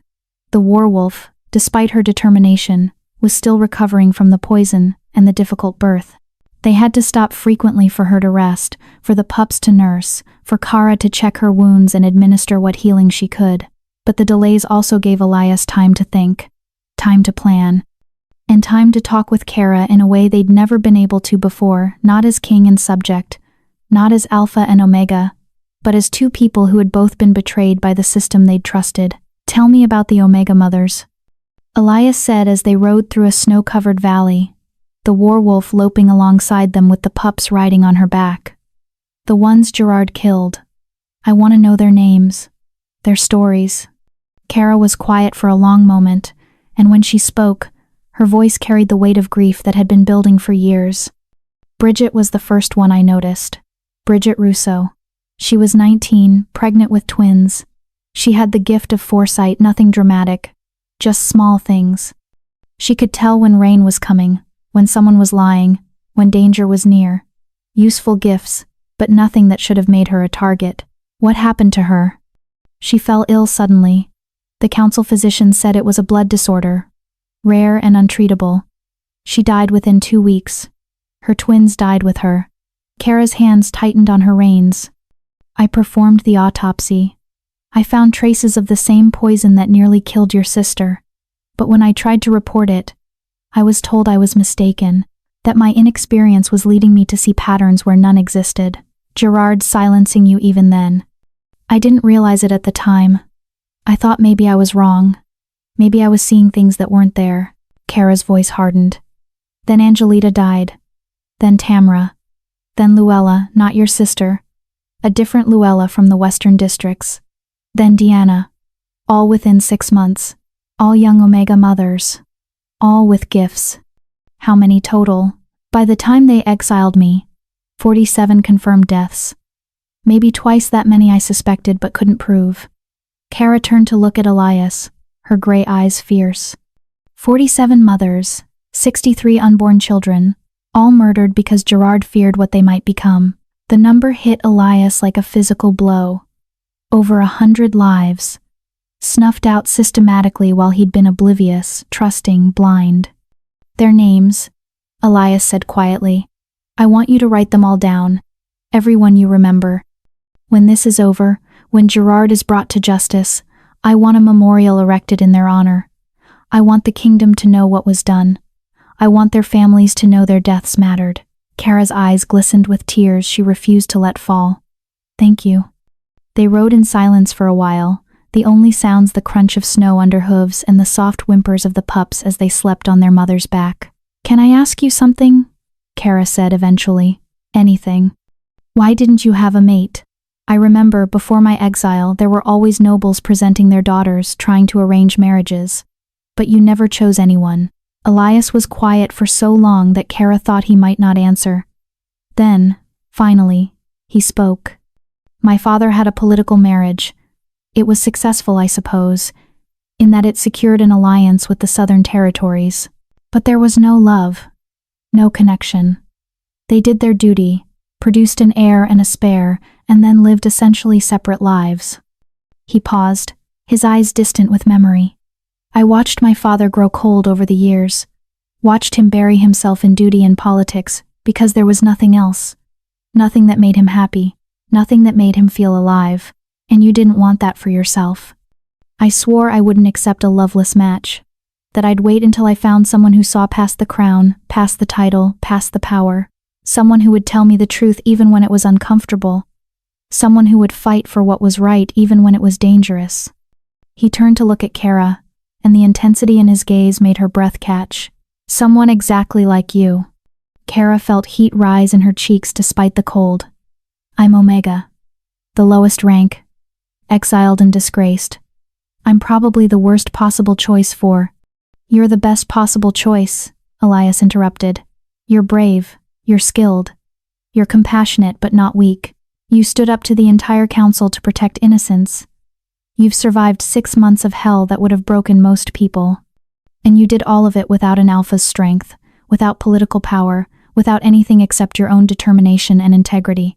The werewolf made a sound that was definitely approval, and through their shared bond, Kara felt the creature's amusement and satisfaction both. The pups stirred, their golden eyes opening to regard Kara and Elias with knowing awareness. "The pups showed us a vision," Kara said softly. "Last night. A future where I saw it too," Elias said. "And I want it. But I want you to choose it freely. Not because some prophecy says it should happen. Not because I'm the Alpha King and you feel obligated. Not because... Kara reached over and took his hand, stopping his words. I choose it. I choose you. I chose the moment I decided to save your werewolf instead of protecting myself. I chose when I fought soldiers to keep the pups safe. I chose when I saw you walk through that door and realized you'd actually come. Their horses had stopped moving without either of them noticing, standing close enough that Elias and Kara were nearly touching. The werewolf sat down in the snow, deliberately giving them privacy while still keeping watch. The pups curled up against their mother, their eyes glowing softly with approval. When this is over, Elias said quietly, his free hand coming up to cup Kara's face with infinite gentleness. When Gerard is defeated and justice is restored, and the kingdom is safe, I'm going to court you properly. I'm going to give you the respect you deserve. I'm going to make sure everyone knows you're not some political convenience, but the person I choose above all others. And until then? Kara asked, her voice barely a whisper. Until then, Elias leaned closer, his breath warm against her skin. You're my partner. My equal. The one I trust with everything. Their lips met in a kiss that was gentle and fierce all at once, a promise and a claiming and a recognition of something that had been building since the moment they'd met years ago, when she'd knelt before his throne and demanded he listen to truth no one else would speak. When they finally pulled apart, both breathless and slightly dazed, the werewolf let out a howl, not of warning or challenge, but of joy. The pups joined in, their young voices blending with their mothers in a song that echoed across the snow-covered valley. And for just a moment, despite everything that lay ahead, despite the battles yet to come, there was peace. But the moment couldn't last. They still had miles to cover, allies to rally, and a kingdom to save. As they resumed their journey, riding side by side now instead of king and subject, the three moons, though no longer visible in the daylight sky, continued their work. The convergence had ended, but its effects rippled outward like waves on a pond, touching every life Gerard's conspiracy had harmed, every family that had lost loved ones, every Omega who had lived in fear. Change was coming. Justice was coming. And at its heart were an exiled healer, an Alpha King who'd learned to see truth, 3 prophetic pups who revealed all deception, and a werewolf who had traveled through a blizzard to make it all possible. The Omega settlement was still a day's ride away. But with every mile, Kara could feel something building not just in her, but in the land itself, as though the kingdom was waking up, shaking off years of corruption and lies, preparing itself for the reckoning to come. Gerard had had years to build his conspiracy, but they had truth on their side, and in the end, truth always won. Chapter 6. The Army of Outcasts. The Omega settlement appeared at dusk on the second day, nestled in a valley where the mountains provided shelter from the worst of the winter winds. It was larger than Kara remembered. What had once been maybe 50 families had grown to nearly 200, their makeshift homes clustered together for warmth and mutual protection. But it was the atmosphere that struck her most. Even from a distance, she could feel the fear that permeated the place like smoke. Guards stood at the perimeter, their weapons crude but held with the desperation of people who had learned that no one else would protect them. They've been attacked, Kara said, reading the signs with a healer's eye. Fresh graves outside the settlement, burned structures not yet rebuilt, bandages visible on several of the guards. When? Elias asked, his hand moving instinctively to his sword. Recently. Within the last week, I'd guess. Kara urged her horse forward, but the guards immediately stepped into defensive positions, weapons raised. That's far enough. One of them called out, a young man, barely 20, with the kind of hard eyes that came from seeing too much violence too soon. We don't welcome strangers here. Turn around and go back where you came from. I'm not a stranger, Kara said, pushing back her hood so they could see her face clearly. My name is Kara Lawrence. I was the royal chief healer before my exile. I need to speak with the settlement elder. The guard's eyes widened with recognition, but suspicion quickly replaced surprise. We heard you were dead. Frozen in the mountains. Nearly was. Kara gestured to Elias. But the Alpha King came north. He knows the truth about Gerard's conspiracy now. He knows about the murders. That's when the guard's eyes fell on the werewolf, on the three pups with their distinctive golden eyes, and on Elias himself. Recognition and terror warred on the young man's face. "The Alpha King," he breathed, and suddenly every guard was kneeling, heads bowed in submission that came from instinct and fear both. "Stand up," Elias said, his voice firm but not harsh. "I'm not here as your king demanding obeisance. I'm here because I need your help. Because the kingdom needs your help." The guards exchanged confused glances but slowly rose to their feet. The young man who'd first challenged them gestured toward the settlement. "I'll take you to Elder Peggy. But I warn you, she's not likely to be welcoming. Not after what happened last week." As they entered the settlement, Kara's healer's eye cataloged the damage. A building that had clearly served as a communal hall was burned to its foundation. Another structure showed signs of forced entry, its door hanging from broken hinges. And everywhere, she saw the haunted looks of people who had survived an attack but knew another could come at any time. Children watched from doorways with two old eyes. Women clutched each other for comfort. Men stood in small groups, their body language defensive and alert. "What happened here?" Kara asked the guard quietly. "Soldiers came 5 days ago," he replied, his voice tight with barely controlled anger. "Said they were searching for enemies of the state. They dragged 3 women out of their homes. Mothers, all of them. Pregnant. We tried to stop them, but they had wolfsbane weapons. Killed 7 of our people before they left." Kara's hands clenched into fists. "Did they take the women?" "Yeah. Said they were being arrested for practicing dark magic. But we all knew what it really was." The guard's eyes met hers. "Gerard's genocide. Same as always. We just didn't have a name for it before." They reached the largest building in the settlement, a structure that served as meeting hall, infirmary, and elders' residence all at once. The guard knocked twice, then entered without waiting for permission. "Elder Peggy," he said. "We have visitors. Kara Lawrence and the Alpha King." The woman who emerged from the back room was small and ancient, her white hair pulled back in a severe bun, her dark eyes sharp as knives despite her age. She wore the traditional Omega robes, but they were patched and mended in a dozen places, speaking of poverty worn with dignity. Elder Peggy Wright took one look at Elias, and her face hardened. "Get out." Elias blinked, clearly not accustomed to being dismissed so bluntly. "Elder Wright, I understand you have no reason to trust me, but—" "No reason?" Peggy's voice cracked like a whip. "You're the Alpha King who sat on his throne while Gerard slaughtered our people for years. You're the one who exiled the only healer who tried to help us. You're the one who let soldiers drag pregnant women from their homes 5 days ago while you did nothing." "I didn't know," Elias started. But Peggy cut him off.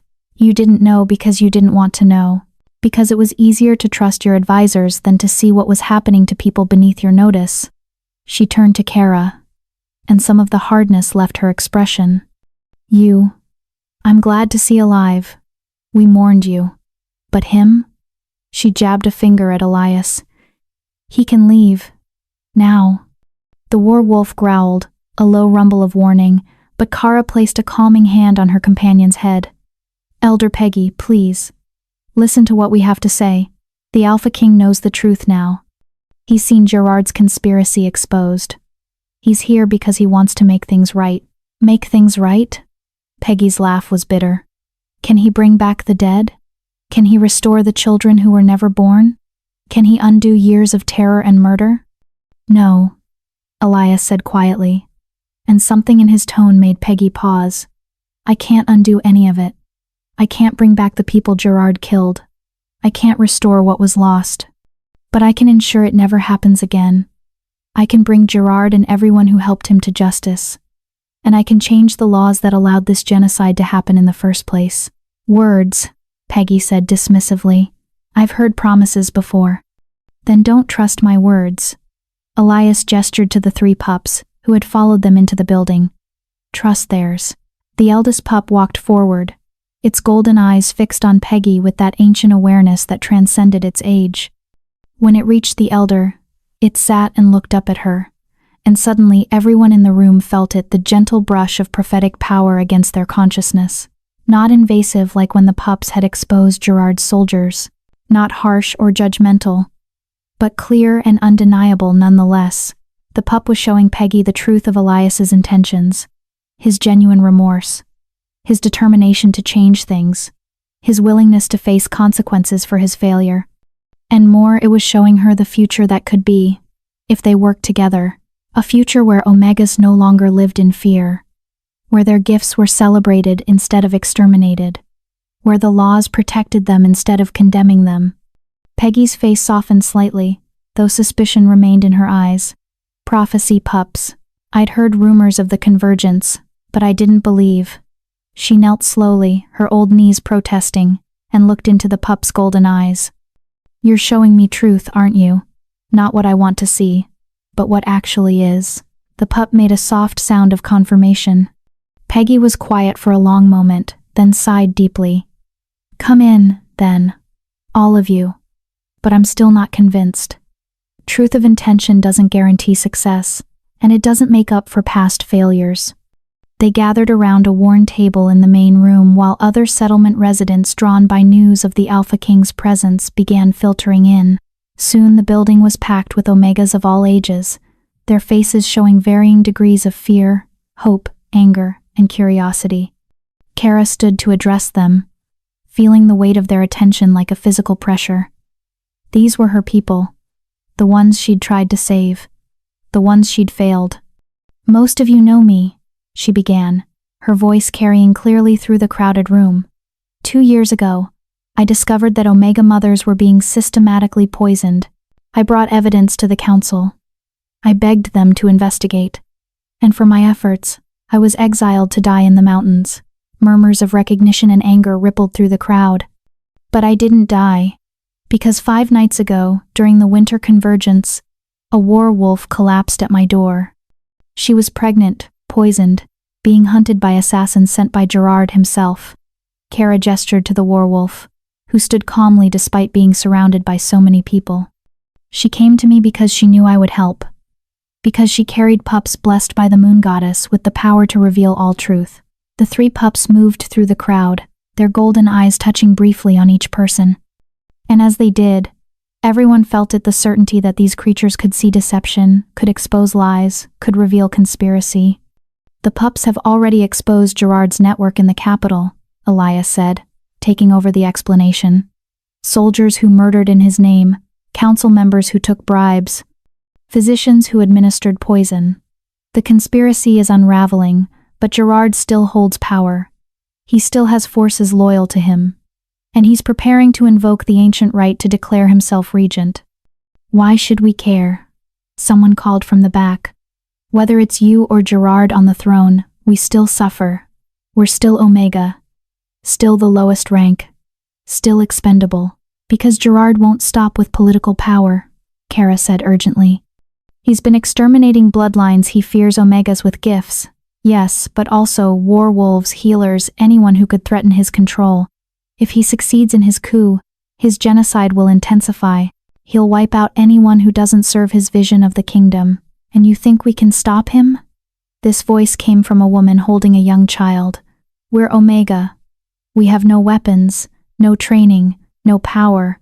You have something more valuable than weapons. Elias said. You have numbers. You have motivation. And you have the truth on your side. He paused, then did something that shocked every person in the room. The Alpha King knelt. Not a slight bow, not a nod of acknowledgement, but a full kneel, one knee on the ground, head bowed in submission, the posture an Omega was supposed to take before an Alpha, reversed. I failed you, Elias said, his voice carrying to every corner of the packed room. I was blind when I should have seen. I was deaf when I should have listened. I trusted those who deserved suspicion and ignored those who deserved protection. I cannot undo what was done. But I swear to you now, on my honor as Alpha King, on the memory of my father, on the future of this kingdom, if you help me defeat Gerard, I will change the laws that allowed this genocide. I will elevate Omega rights. I will ensure that never again will your people be treated as expendable. The silence in the room was absolute. No one moved. No one breathed. The Alpha King kneeling before Omegas was unprecedented, unthinkable, world-shaking. Peggy was the first to speak. You're asking us to risk everything, our lives, our children, our entire community, on your promise. A promise that could die with you if Gerard's forces kill you in the battle to come. I'm asking you to fight for yourselves, Elias replied, still kneeling. Not for me, not for the throne, for your own survival, for your children's future, for the right to exist without fear. The werewolf moved to stand beside Elias, and the three pups arranged themselves in front of the kneeling king. Their golden eyes blazed with light that touched every person in the room, and through that light, they all felt it, the shared vision of what could be. A kingdom where Omega children grew up safe, where mothers didn't fear pregnancy, where gifts were celebrated as blessings instead of condemned as threats, where rank was about contribution, not oppression. And then the pups showed them the alternative, Gerard's vision. Omega communities wiped out entirely, the last gifted bloodlines exterminated, a kingdom ruled by fear and violence, where anyone who didn't fit Gerard's narrow definition of acceptable was eliminated. The choice was stark and undeniable. A man stepped forward from the crowd, older, with scars that spoke of hard life and harder choices. I'm Aaron Darling. I lead the settlement guard. He looked at Elias with hard eyes. If we do this, if we risk everything to help you, you need to understand something. We're not doing it because we trust you. We're doing it because we trust her. He pointed at Kara. She gave up everything to try to save us. She faced exile and death rather than stay silent. If she believes you can change things, then we'll follow her lead. But the moment you break your word, the moment you fail to honor your promises, we'll know. And we'll remember. Elias finally rose to his feet, meeting Aaron's gaze directly. I understand, and I accept those terms. Then we're with you, Aaron said. All of us. But we need weapons, training, a plan. We have 5 days, Kara said, moving to stand beside Elias in a gesture that didn't escape notice. 5 days before Gerard will have consolidated his remaining forces. 5 days to prepare an army that can challenge him. An army of Omegas, someone scoffed. We'll be slaughtered, not if we're smart, Elias said. Gerard's forces have weapons and training, but they're also compromised. The pups' revelation exposed their crimes. Some will be catatonic from guilt. Others will be conflicted, questioning their loyalty. We won't be facing a unified enemy, but a fractured one. And we have advantages they don't expect, Kara added. We have the pups who can expose any remaining traitors. We have the werewolf who can coordinate attacks through psychic bonds. And we have healers Omegas who've spent years learning to save lives. That knowledge works in reverse too, the crowd murmured, understanding dawning. Healers knew exactly how bodies worked, which meant they knew exactly how to disable them efficiently. We'll need to send messengers to other Omega settlements, Peggy said, her tactical mind already working through logistics. If we're going to do this, we need everyone. Every able-bodied Omega within 3 days' ride of the capital.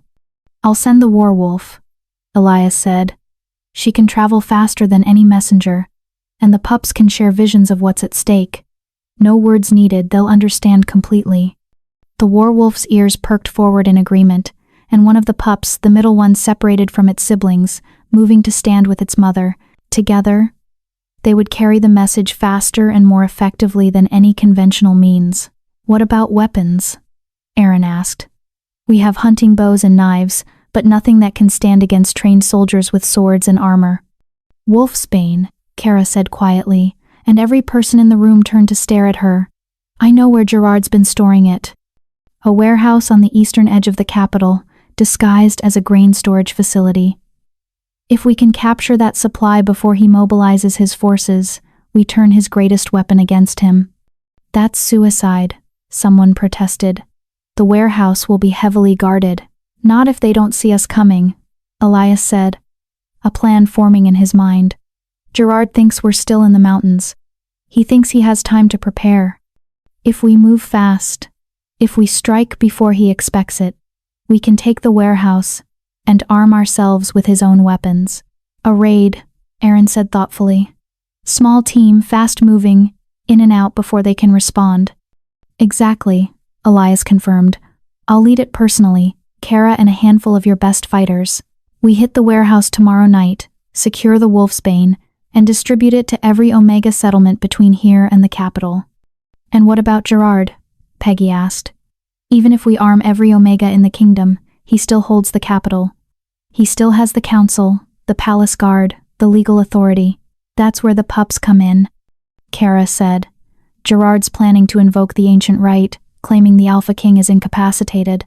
We need to counter that claim publicly, with witnesses he can't refute. We need a trial. A trial requires council approval, Elias said. And half the council is compromised. Then we expose them, Kara replied. All at once. In front of the entire court. Let the pups reveal every conspirator, every bribe, every murder.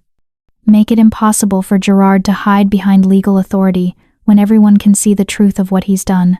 It was bold. It was dangerous. It was possibly insane.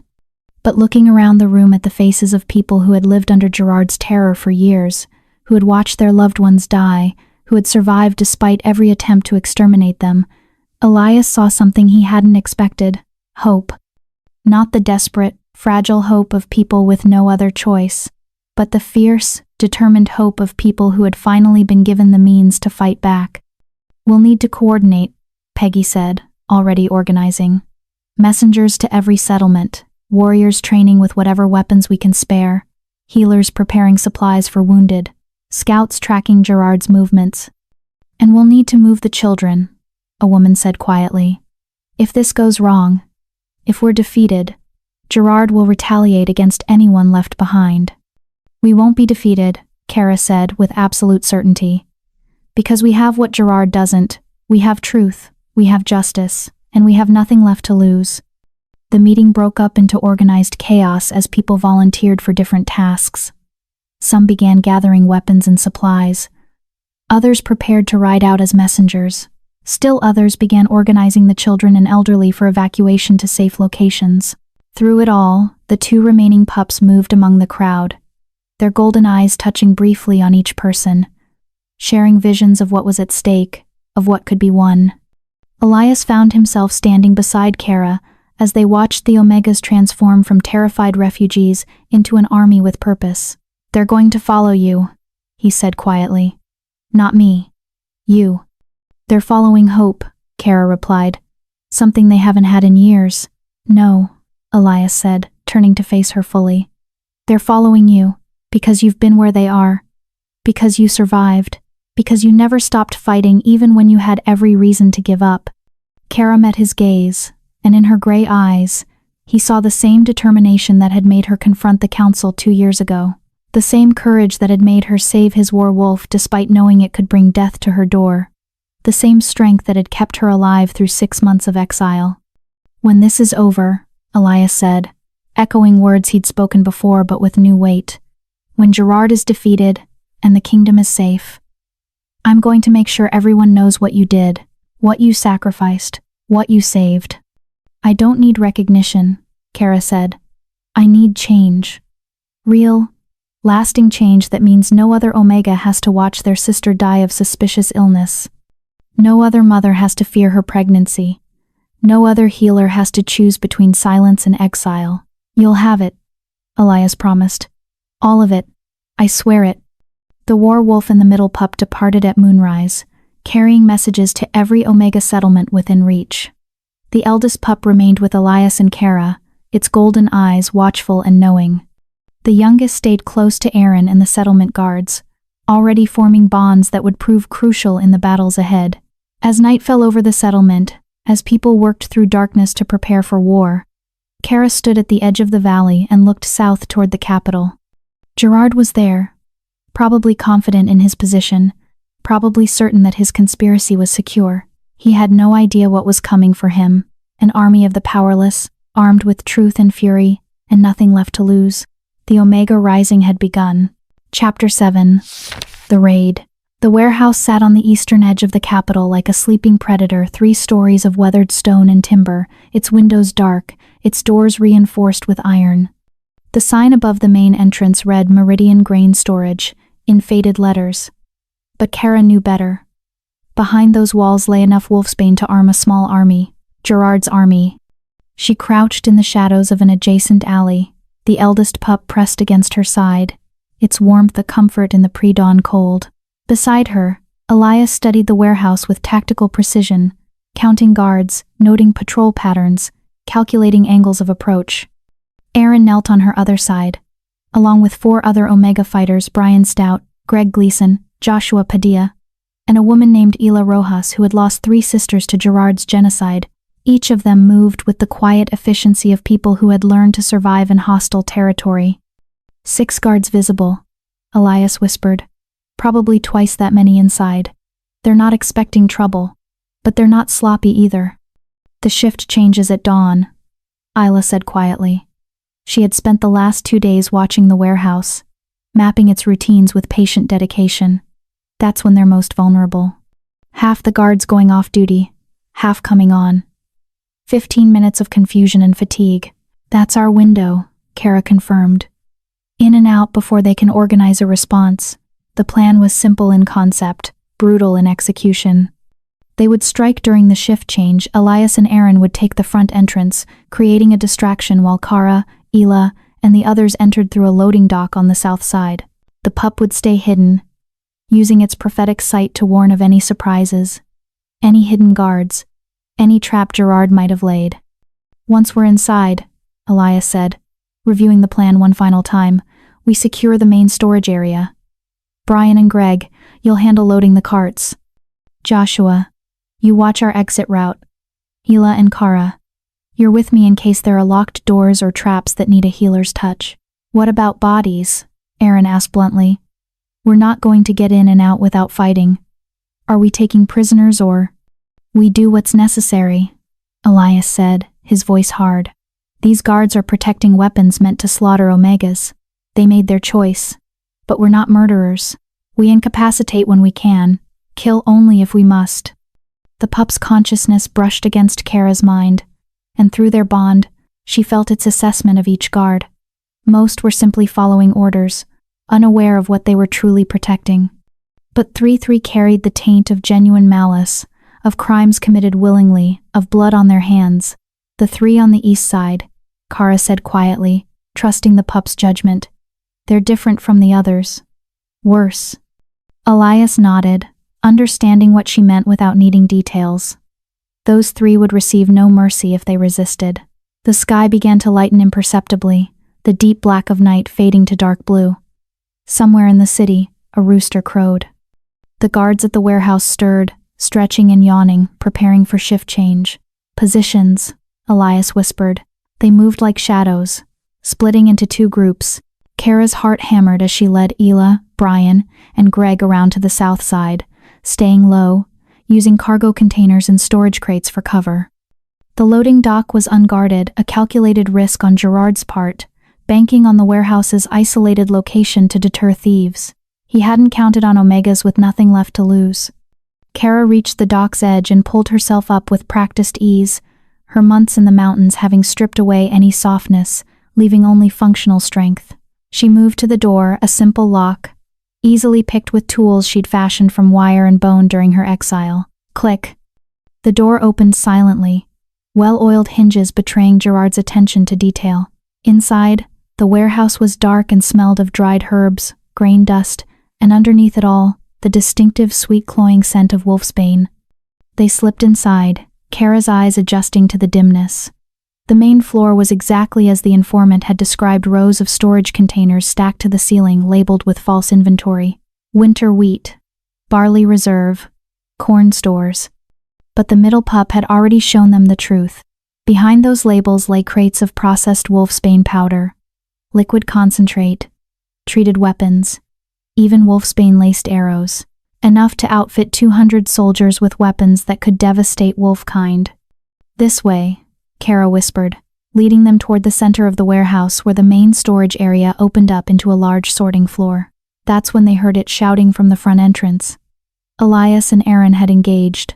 The distraction had begun.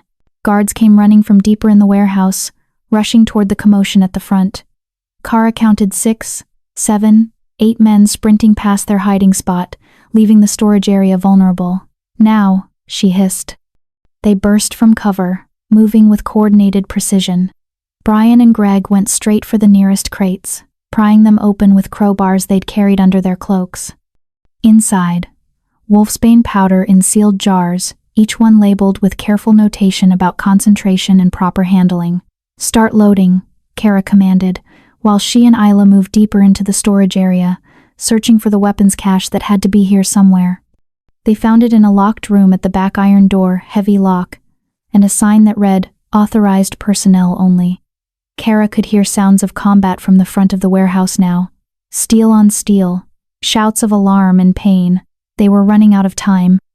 Isla pulled a small vial from her belt, acid, carefully prepared from ingredients any healer would have access to. She poured it on the lock, and they watched as it began to eat through the metal with satisfying efficiency. 30 seconds, Isla muttered, counting in her head. The lock gave way with a snap. Kara pulled the door open and froze at what she saw inside. This wasn't just a weapons cache. This was an armory.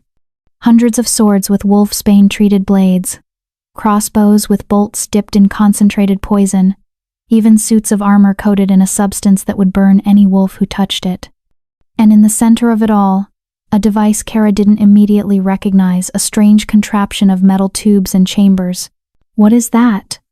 Isla breathed. The eldest pup, who had followed them inside despite orders to stay hidden, moved toward the device. Its golden eyes blazed with sudden intensity, and images flooded Kara's mind. Gerard demonstrating the device to his conspirators, showing them how it could spray concentrated wolfsbane mist over a wide area, explaining that a single deployment could incapacitate every shifter in a city block. "It's a weapon," Kara said, horror creeping into her voice. "A mass deployment system. He was planning to use this during his coup, to disable the Alpha King's loyal forces all at once. We destroy it," Isla said immediately, reaching for the device. "No," Kara stopped her. "We take it. We study it. We learn how to counter it. Because if Gerard thought of it, someone else will too." They worked quickly, loading the device onto a cart along with as many weapons as they could carry. Outside the room, Brian and Greg had already filled 3 carts with wolfsbane supplies, more than they dared hope for. But the sounds of combat from the front were intensifying. A crash of breaking wood, a scream that was abruptly cut off, the distinctive roar of an Alpha King in full battle fury. "We need to move," Brian said urgently. "Now." They pushed the carts toward the loading dock, moving as fast as the heavy loads would allow.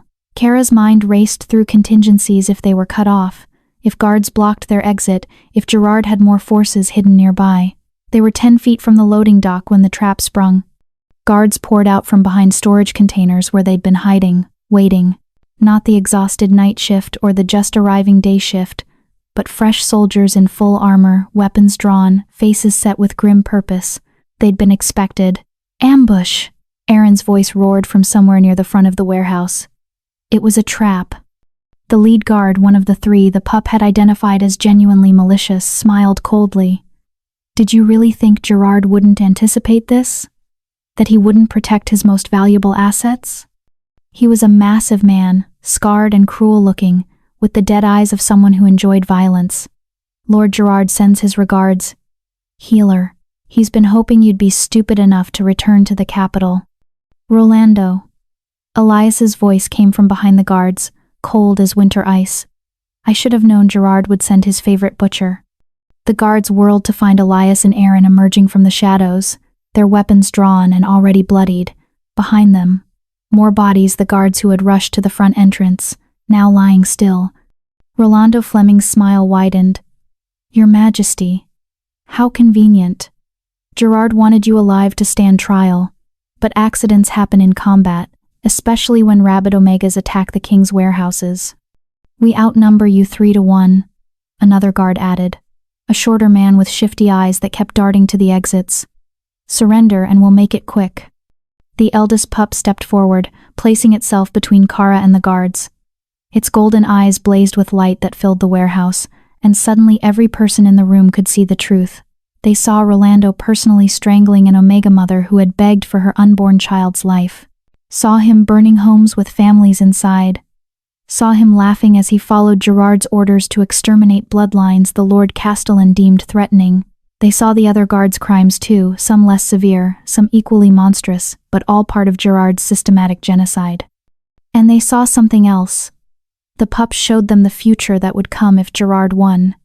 Every Omega in the kingdom hunted down and eliminated, every gifted bloodline extinguished.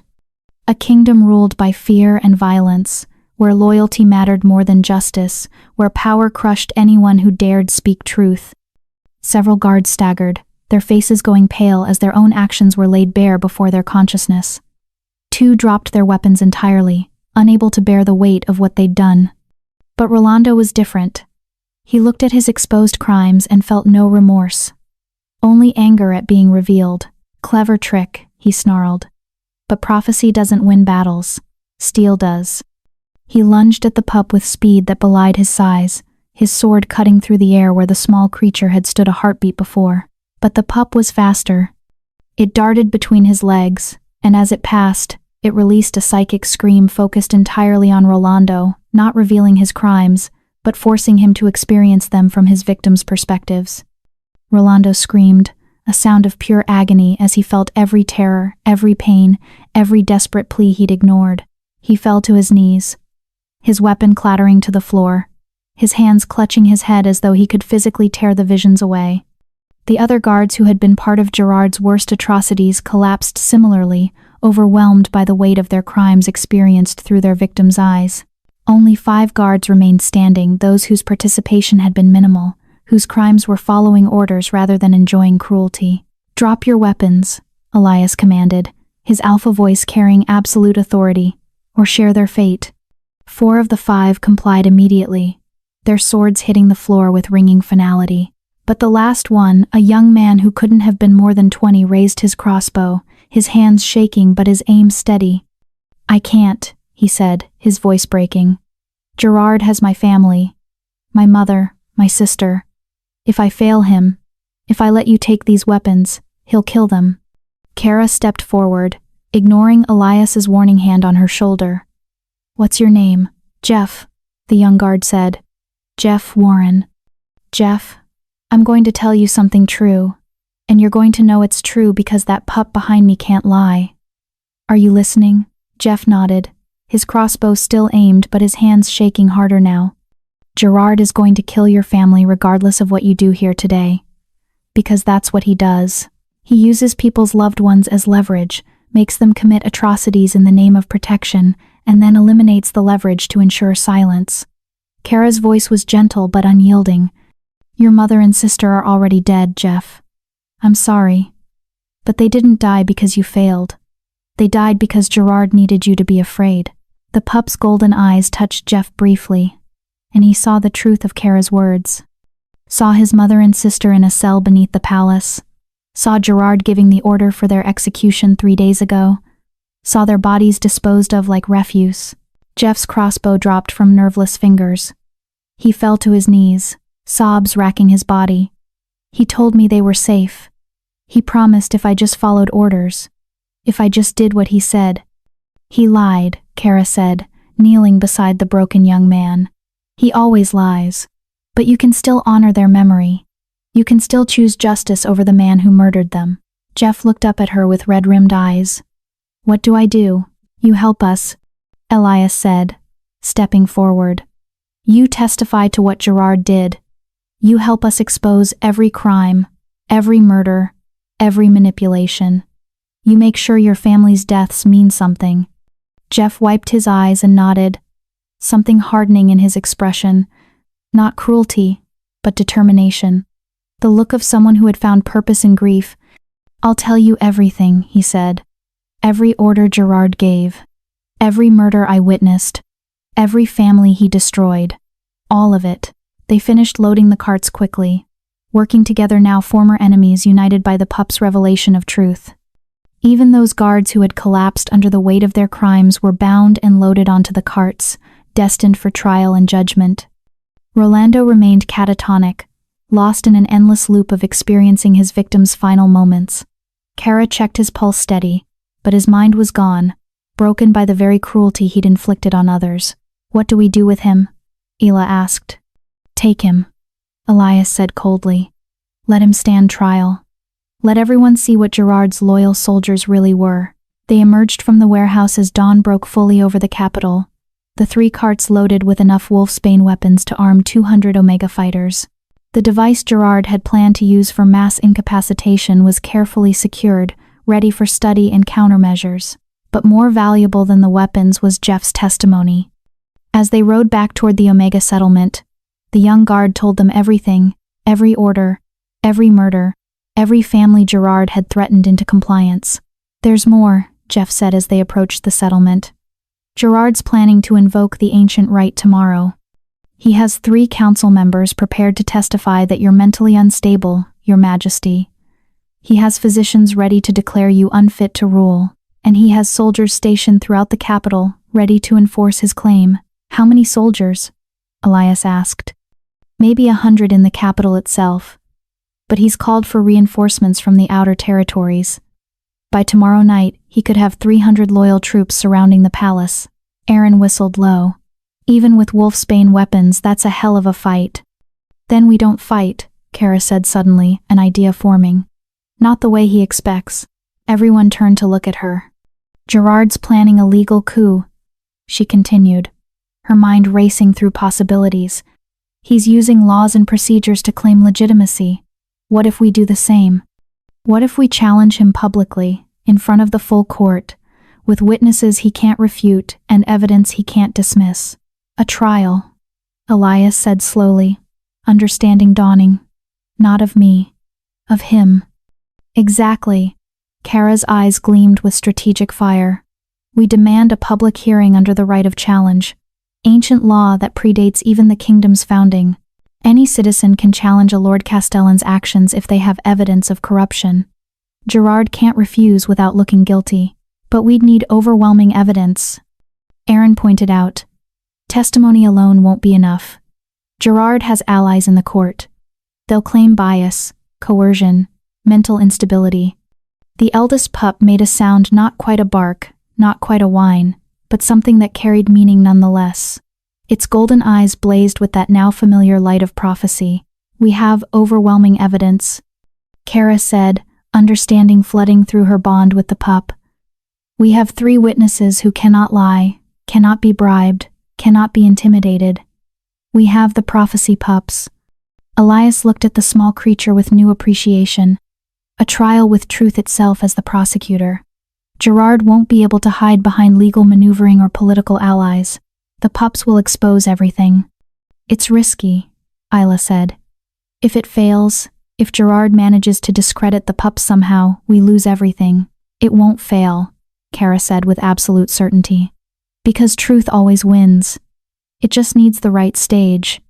They arrived at the settlement to find it transformed. In the 3 days since they'd left, what had been a scattered community of refugees had become an organized force. Warriors trained in the central square. Healers prepared medical supplies. Scouts returned with reports from throughout the kingdom, and Omega's hundreds of them had answered the Werewolf's call. They came from settlements across the territory, bringing whatever weapons they could spare, whatever skills they possessed, whatever courage they could muster. Elder Peggy met them at the settlement entrance, her sharp eyes taking in the loaded carts with satisfaction. "You succeeded." "We did more than that," Elias said, gesturing to Jeff.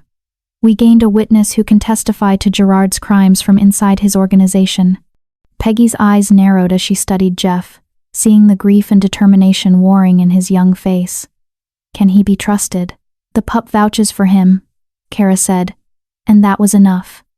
They gathered the settlement leaders, Aaron, Peggy, Isla, and representatives from the other Omega communities that had joined their cause. Around a large table in the meeting hall, they laid out their plan.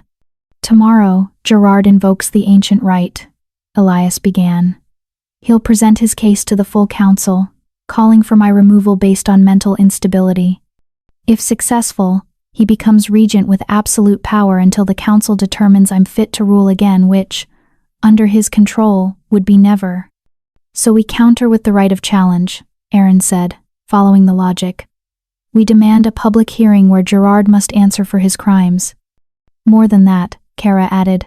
We demand trial by truth, an ancient provision that allows prophecy or divine judgment to settle disputes when evidence is contested. Gerard can't refuse without admitting he fears what the pups would reveal. And if he does refuse? Isla asked. Then he proves his guilt to everyone watching, Elias said.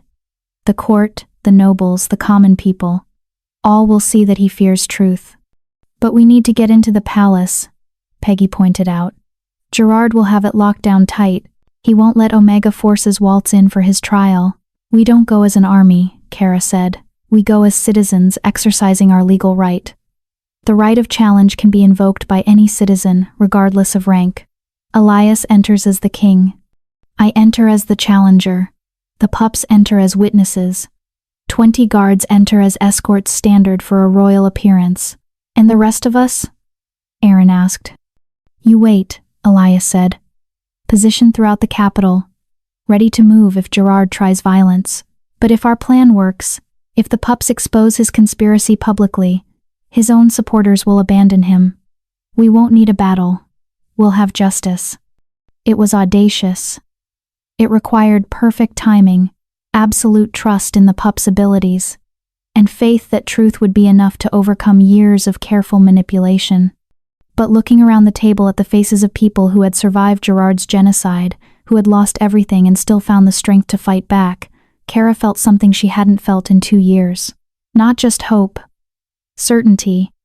They would win. Not through violence, but through the one thing Gerard couldn't counter or control or corrupt, the truth, revealed by creatures blessed by the moon goddess herself. Tomorrow, the real battle would begin. Not with swords and wolfsbane, but with words and light, and the prophetic sight of 3 small pups who could see through all deception.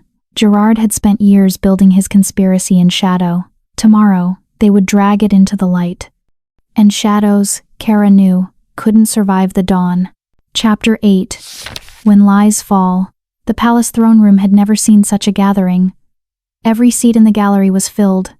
Nobles and commoners pressed shoulder to shoulder, their faces reflecting equal parts curiosity and tension. Word had spread through the capital overnight the Alpha King would face judgment. Lord Castellan Gerard would invoke the ancient rite, and the kingdom's future hung in the balance. Gerard stood at the center of the room, surrounded by his allies on the council, his expression carefully composed into concerned authority.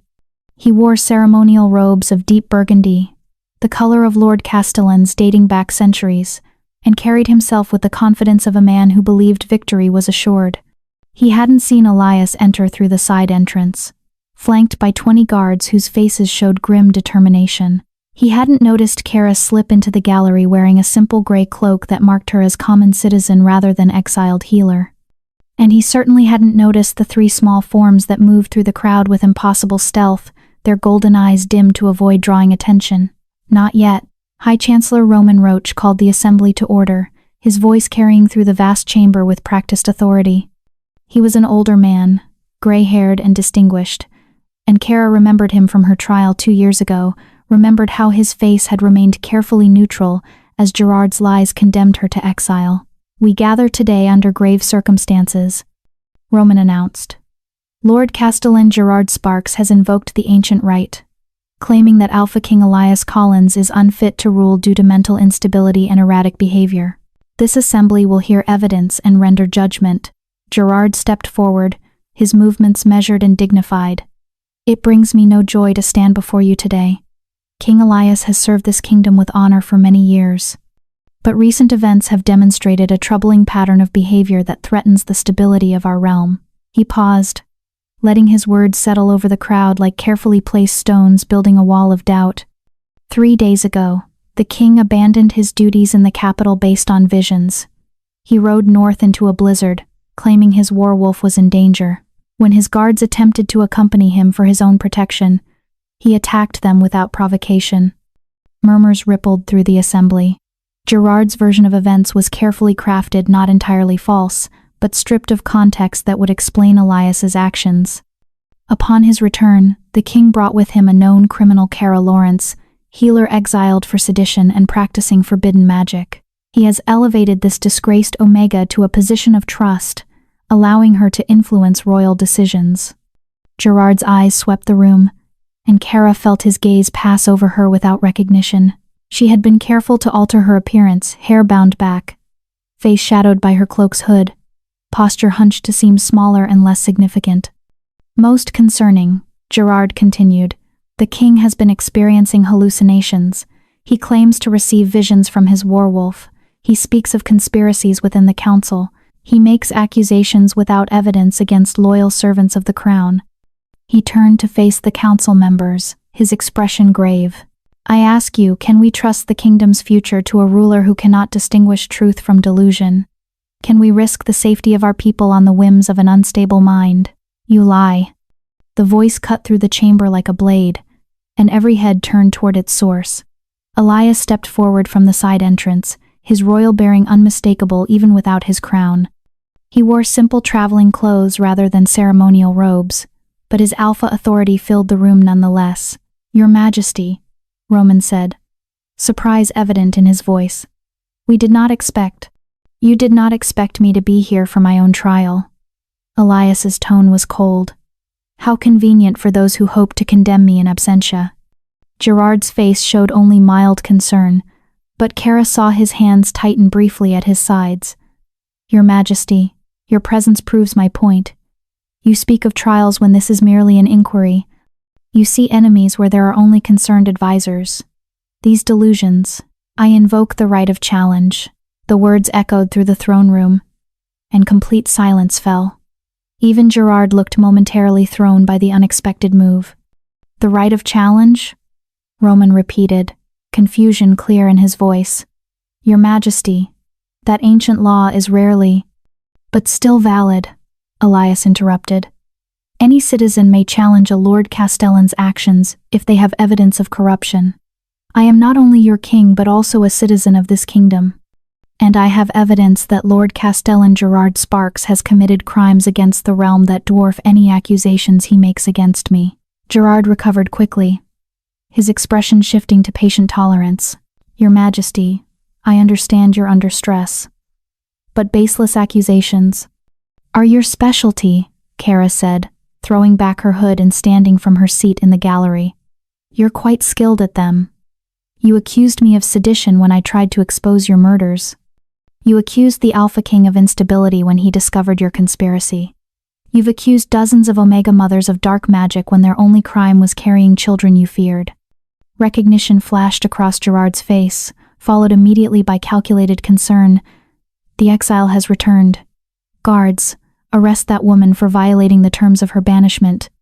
She violates nothing, Elias said, his voice carrying alpha command that made every wolf in the room stand straighter.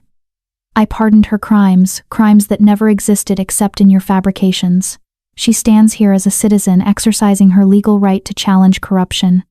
This is madness, Gerard said, but there was an edge to his voice now. Roman, as High Chancellor, you must restore order. This circus is proceeding according to law, a new voice said from the gallery. Elder Peggy stood, her white hair and traditional Omega robes marking her status clearly. The right of challenge is ancient law, predating even the kingdom's founding. It cannot be dismissed without proper hearing. Other voices joined hers, Omegas, scattered throughout the gallery, all standing in unison.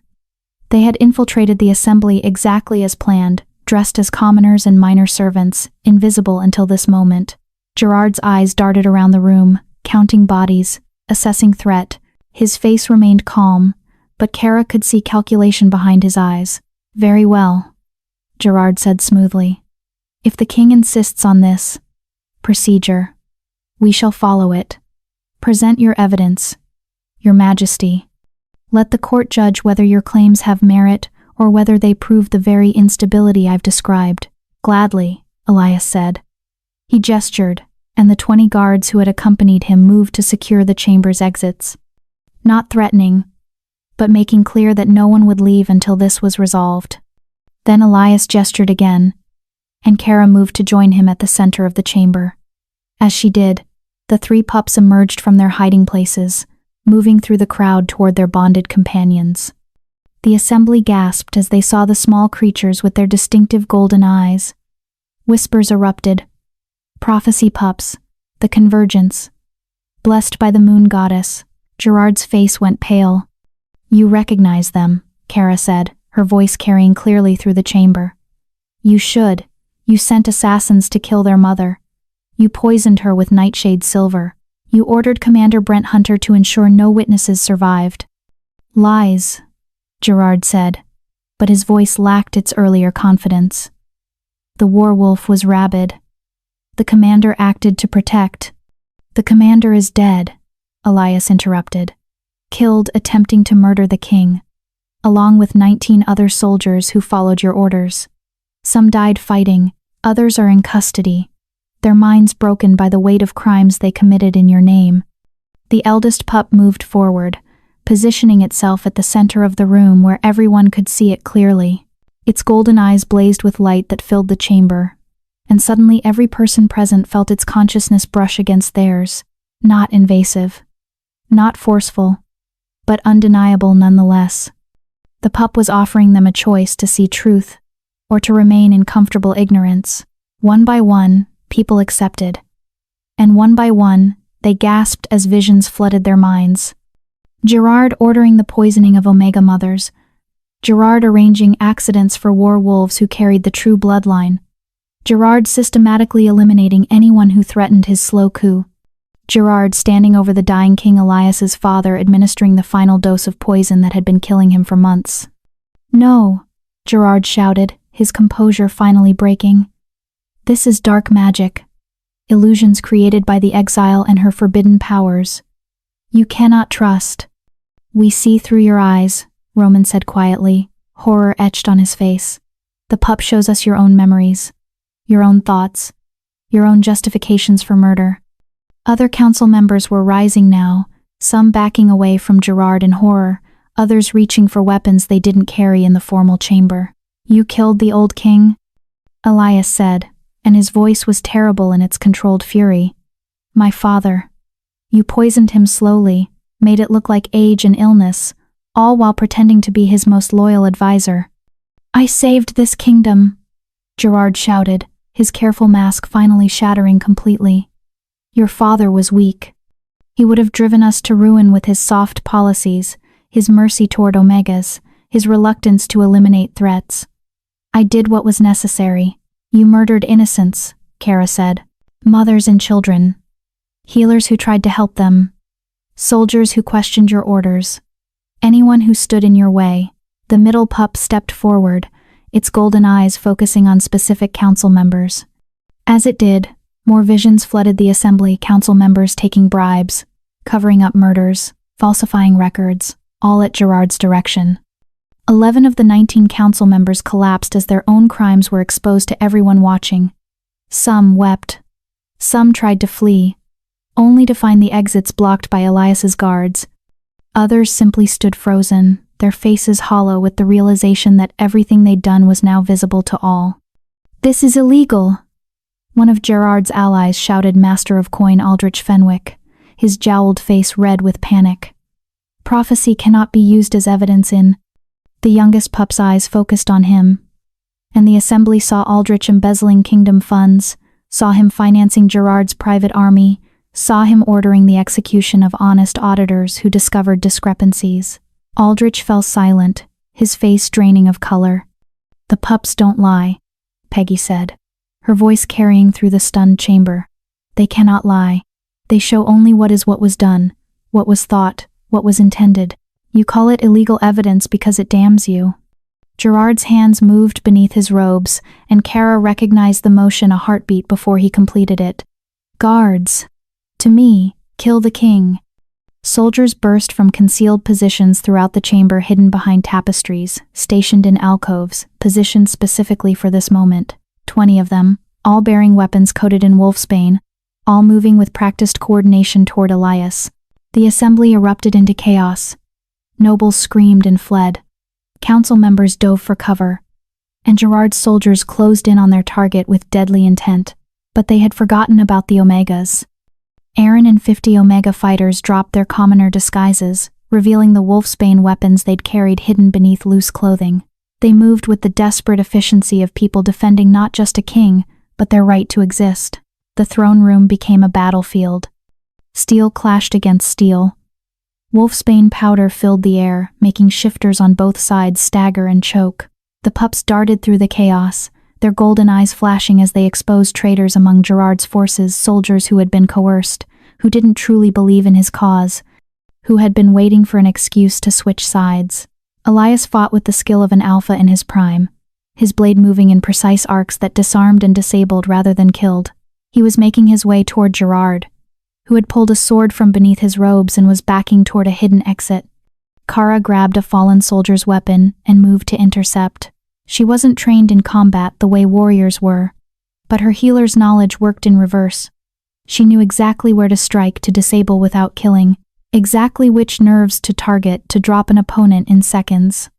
A soldier came at her with a wolfsbane-coated blade. She dodged, used his momentum against him, and struck the pressure point at the base of his skull with her pommel. He dropped like a stone. Another soldier, this one with genuine rage in his eyes, one of Gerard's true believers. He swung wildly, and Kara barely avoided the blade that would have taken her head off. She countered with a strike to his knee, targeting the joint with surgical precision. He fell, screaming. Through the chaos, she kept her eyes on Gerard.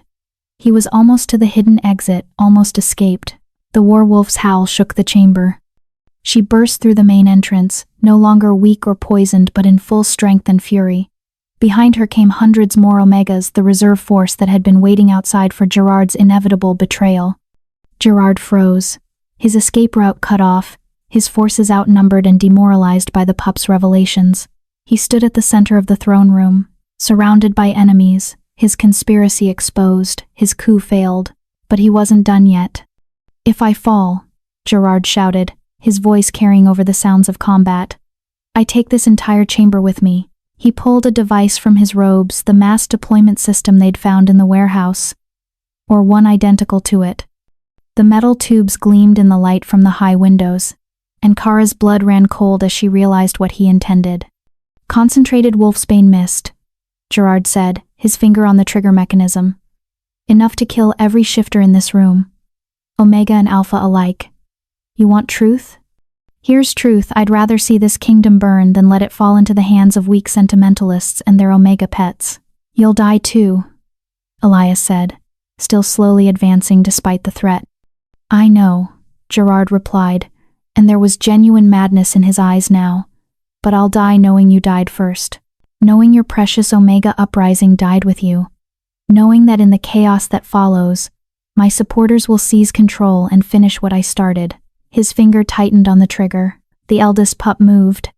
It was so fast that most people didn't see it, just a blur of silver and gold as the small creature leaped, its jaws closing around Gerard's wrist with surprising strength. The device fell from Gerard's suddenly nerveless fingers, clattering across the marble floor. Aaron dove, catching it before it could hit the ground and accidentally trigger. He held it carefully, like the deadly weapon it was, while combat continued around him. Gerard stared at the pup still attached to his wrist, not with pain but with recognition. The creature's golden eyes blazed directly into his, and Gerard's face went slack as visions overwhelmed him. The pup was showing him everything. Every innocent he'd killed, experienced from their perspective. Every family he'd destroyed, felt through their grief. Every lie he'd told, laid bare in all its calculated cruelty. But more than that, the pup was showing him the future that would have been if he'd succeeded.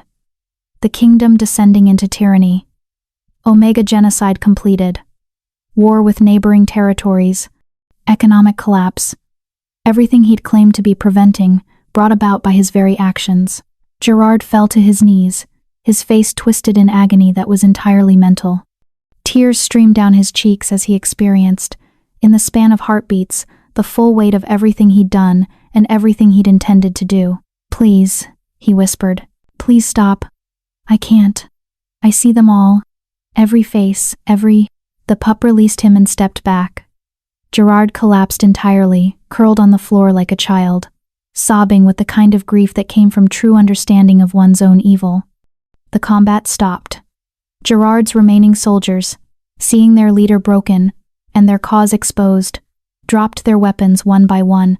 Some fled, some surrendered, but none continued fighting. It was over. Elias stood over Gerard's weeping form, his expression unreadable. You wanted to rule this kingdom, wanted power so badly you murdered everyone who stood in your way, and now at the end all you have is truth. The truth of what you are. He turned to Roman, who stood among the shocked council members, his face pale but his bearing still dignified. High Chancellor, I believe we have sufficient evidence to proceed with formal charges. Roman nodded slowly. Yes, Your Majesty. Though I suspect the evidence is more than sufficient. It's overwhelming. He looked at the pups with something like awe. I've never seen anything like this, truth made manifest. Then let the record show, Elias said, his voice carrying through the now silent chamber, that Lord Castellan Gerard Sparks is hereby charged with high treason, conspiracy to commit regicide, multiple counts of murder, genocide, and crimes against the kingdom too numerous to list in full. He gestured to the guards. Take him to the cells, and take every council member the pups exposed as complicit. They'll all face trial. As Gerard was dragged away, still weeping, still lost in visions of his own crimes, Kara felt a hand on her shoulder. Elias stood beside her, his face showing exhaustion and relief in equal measure. We did it, he said quietly. Justice, not vengeance. Justice, Kara agreed. But she was looking at the assembly, at the faces of nobles and commoners who had witnessed everything. They had seen truth revealed in a way that couldn't be denied or rationalized away. They had seen Omegas fight alongside the king to defend the kingdom. Had seen prophecy pups blessed by the moon goddess herself expose corruption. Had seen their entire understanding of rank and power challenged in the space of minutes. The kingdom would never be the same. Elder Peggy approached, blood on her robes from the brief but intense combat. Your Majesty, what happens now? Elias looked around the throne room at the shocked nobles, at the Omega fighters who had just saved his life, at the council members who remained loyal and would have to rebuild what Gerard had corrupted. Now, he said, we keep our promises. Every single one. He raised his voice so the entire assembly could hear. I, Elias Collins, Alpha King of this realm, do hereby decree the following. First, all Omegas who participated in today's defense of the throne are pardoned of any past violations of rank-based laws. Second, the exile of Cara Lawrence is not only voided but reversed. She is hereby restored to her position as Royal Chief Healer and elevated to the rank of High Guardian. Gasps rippled through the crowd. High Guardian was a position equal to Lord Castellan, the highest non-royal rank in the kingdom. Third, Elias continued, I am establishing a royal commission for Omega rights, to be chaired by Elder Peggy Wright, with full authority to investigate discrimination and recommend legal reforms. Fourth, any Omega with healing gifts, prophetic abilities, or other talents will be actively recruited for royal service rather than persecuted. Fifth, he paused, and Kara saw something shift in his expression. Not hesitation, but resolve. Fifth, I am abolishing the rank system as it currently exists. There will be no more Omega, Beta, or Alpha designations used to determine worth or rights. All citizens will be equal under the law, judged by their actions and contributions rather than their birth. The silence that followed was absolute. Then, slowly, applause began. It started with the Omegas, then spread to some of the younger nobles, then to common citizens in the gallery who had witnessed everything. Not everyone applauded. Some nobles looked furious. Some council members appeared skeptical. But enough people, enough who had seen truth revealed and injustice exposed, supported the change that opposition seemed futile. The werewolf howled, and the three pups joined in a sound of triumph and new beginning that echoed through the palace and out into the capital beyond. Change had come, not through quiet reform or gradual adjustment, but through sudden, undeniable truth that could not be ignored or rationalized away. And at the heart of it stood an Alpha King who had learned to see, an Omega healer who had never stopped fighting, three prophetic pups who revealed all deception, and a werewolf who had traveled through a blizzard to make it all possible. The trial was over. The conspiracy exposed. Justice served. But the real work was just beginning. Chapter 9. The New Order. The week following the trial passed in a blur of activity that threatened to overwhelm even Elias's considerable energy. The palace had transformed into a hive of constant motion messengers, racing through corridors, scribes recording testimonies, guards escorting imprisoned conspirators to cells, and healers treating the wounded from the throne room battle. Kara found herself at the center of it all, her new position as High Guardian granting her authority she'd never imagined possessing. Her first act had been to establish a medical wing specifically for Omegas who had suffered under Gerard's regime, both physical treatment for those who'd been attacked and mental healing for those traumatized by years of terror. She stood now in what had once been a storage wing, transformed over 3 days into a fully functional healing center. Beds lined the walls, each occupied by someone who bore scars visible and invisible from Gerard's genocide. "How's Bridget doing?" Kara asked Ela, who had proven herself a skilled healer despite having no formal training. "Better," Ela replied, checking on a young woman who'd been rescued from Gerard's hidden prison beneath the palace. They'd found 17 Omega mothers there, all pregnant, all scheduled for termination. Bridget Russo, named after one of Gerard's first victims, had been days away from that fate when they'd freed her. The baby's heartbeat is strong. She should carry to term without complications. Kara felt a surge of satisfaction. Every life saved, every mother who survived to hold her child, was a small victory against everything Gerard had done. The 3 pups moved through the healing wing with purposeful awareness, their golden eyes checking each patient. They had appointed themselves as guardians of this place, using their prophetic sight to monitor for complications before they became emergencies. The eldest pup paused beside a bed where an older woman lay recovering from wolfsbane burns. Its golden eyes dimmed to a soft glow as it pressed its small body against her side, and Kara felt the healing energy flow through their bond. The woman's labored breathing eased, and color returned to her pale face. "They're remarkable," a voice said from the doorway. Kara turned to find Elias watching the pups with an expression that mixed awe and affection. He looked exhausted, dark circles under his eyes, his formal robes rumpled from long hours in council chambers, but his presence still commanded attention. "Your Majesty," Kara said, then caught herself. "I mean, Elias. Sorry. Still getting used to being my equal rather than my subject." Elias's smile was tired but genuine. "I understand. Though technically, as High Guardian you outrank most of the kingdom. You could probably make me bow if you wanted. Please don't give me ideas." Kara gestured for him, to follow her to a quieter corner where they could talk without disturbing patients. "How are the trials proceeding?" Elias's expression darkened. "Slowly. We've processed maybe 30 of the conspirators so far. Testimonies from the pups make guilt undeniable. But determining appropriate sentences is complicated. Because some were coerced," Kara said, understanding the dilemma. "Like Jeff. He committed crimes, but under threat to his family."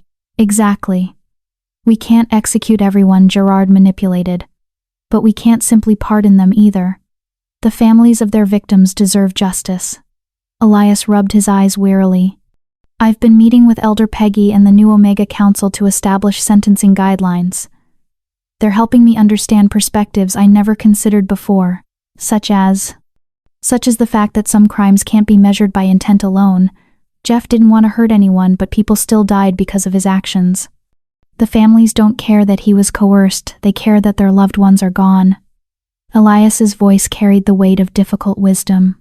Justice isn't simple. It's not just about punishing the guilty or protecting the innocent. It's about acknowledging harm while understanding context. Kara took his hand, feeling the tension in his grip. "You're doing the right thing. Asking for guidance instead of deciding alone. That's what Gerard never did, never let anyone challenge his certainty." "Speaking of challenges," Elias said, his tone shifting, "we have a problem. The outer territories." Kara's stomach tightened. "What kind of problem?" 3 of the 5 regional lords are refusing to recognize the new laws. They're claiming I exceeded my authority by abolishing the rank system, that such fundamental changes require approval from the Council of Lords. which can't convene for another 2 months. They're stalling, Kara said, hoping you'll be forced to compromise, or hoping Gerard's supporters will rally and mount a counter-revolution. Elias's jaw tightened. Lord Roderick Boyd of the Eastern Reaches has been particularly vocal. He's calling the trial prophecy witchcraft, and claiming the pups used dark magic to create false visions. That's ridiculous. Half the nobles in the kingdom witnessed. Half the nobles in the capital, Elias corrected. The outer territories didn't see it. They're hearing second-hand accounts, and Roderick is spreading his own version. In his telling, I've been enchanted by an Omega witch who uses forbidden magic to control my mind. Kara felt anger flash through her. So we're back to being accused of dark magic. How original. It's effective, though, Elias said grimly. Roderick has support from traditional families who benefit from the rank system. They see abolition as a threat to their power and privileges, and they're not entirely wrong. We are threatening their power. That's the point. The werewolf entered the healing wing, her presence immediately calming the patients who still feared large creatures after their ordeal. She moved to stand beside Elias and Kara, her amber eyes reflecting understanding of the conversation through her bond with the king. Through that bond, an idea formed, not words, but images and emotions that crystallized into strategy. The werewolf suggests a tour, Elias said, receiving the same vision. We take the pups to the outer territories. Let people see them directly. Let the prophetic sight touch those who doubt. It's harder to claim dark magic when you're experiencing truth firsthand. A royal tour, Kara said slowly, considering implications. You'd be vulnerable. If Roderick or the other dissenting lords wanted to attack, they'd be attacking in front of witnesses who could see the truth of their intentions through the pup's sight. Elias's expression hardened with determination. We can't rule from the capital alone. We need the whole kingdom united, or Gerard's supporters will use the divisions to undermine everything we've accomplished. Then I'm coming with you, Kara said firmly. I was hoping you would. Elias's hand tightened around hers. You're the face of this change as much as I am. Maybe more so. People need to see that an Omega can stand as High Guardian, that gifts aren't curses, that the old ways weren't the only ways. A commotion at the healing wing entrance interrupted them. Aaron entered, supporting a young man who could barely walk. The young man's face was bruised and swollen, his clothes torn, and he leaked blood from multiple wounds. Found him at the eastern gate, Aaron said, helping the young man onto an empty bed. He says he has a message for the king. Wouldn't let anyone else hear it. Kara immediately began examining the injuries, knife wounds, mostly shallow but numerous, torture, not combat. Someone had hurt this man deliberately, methodically. What's your name? Elias asked gently, kneeling beside the bed.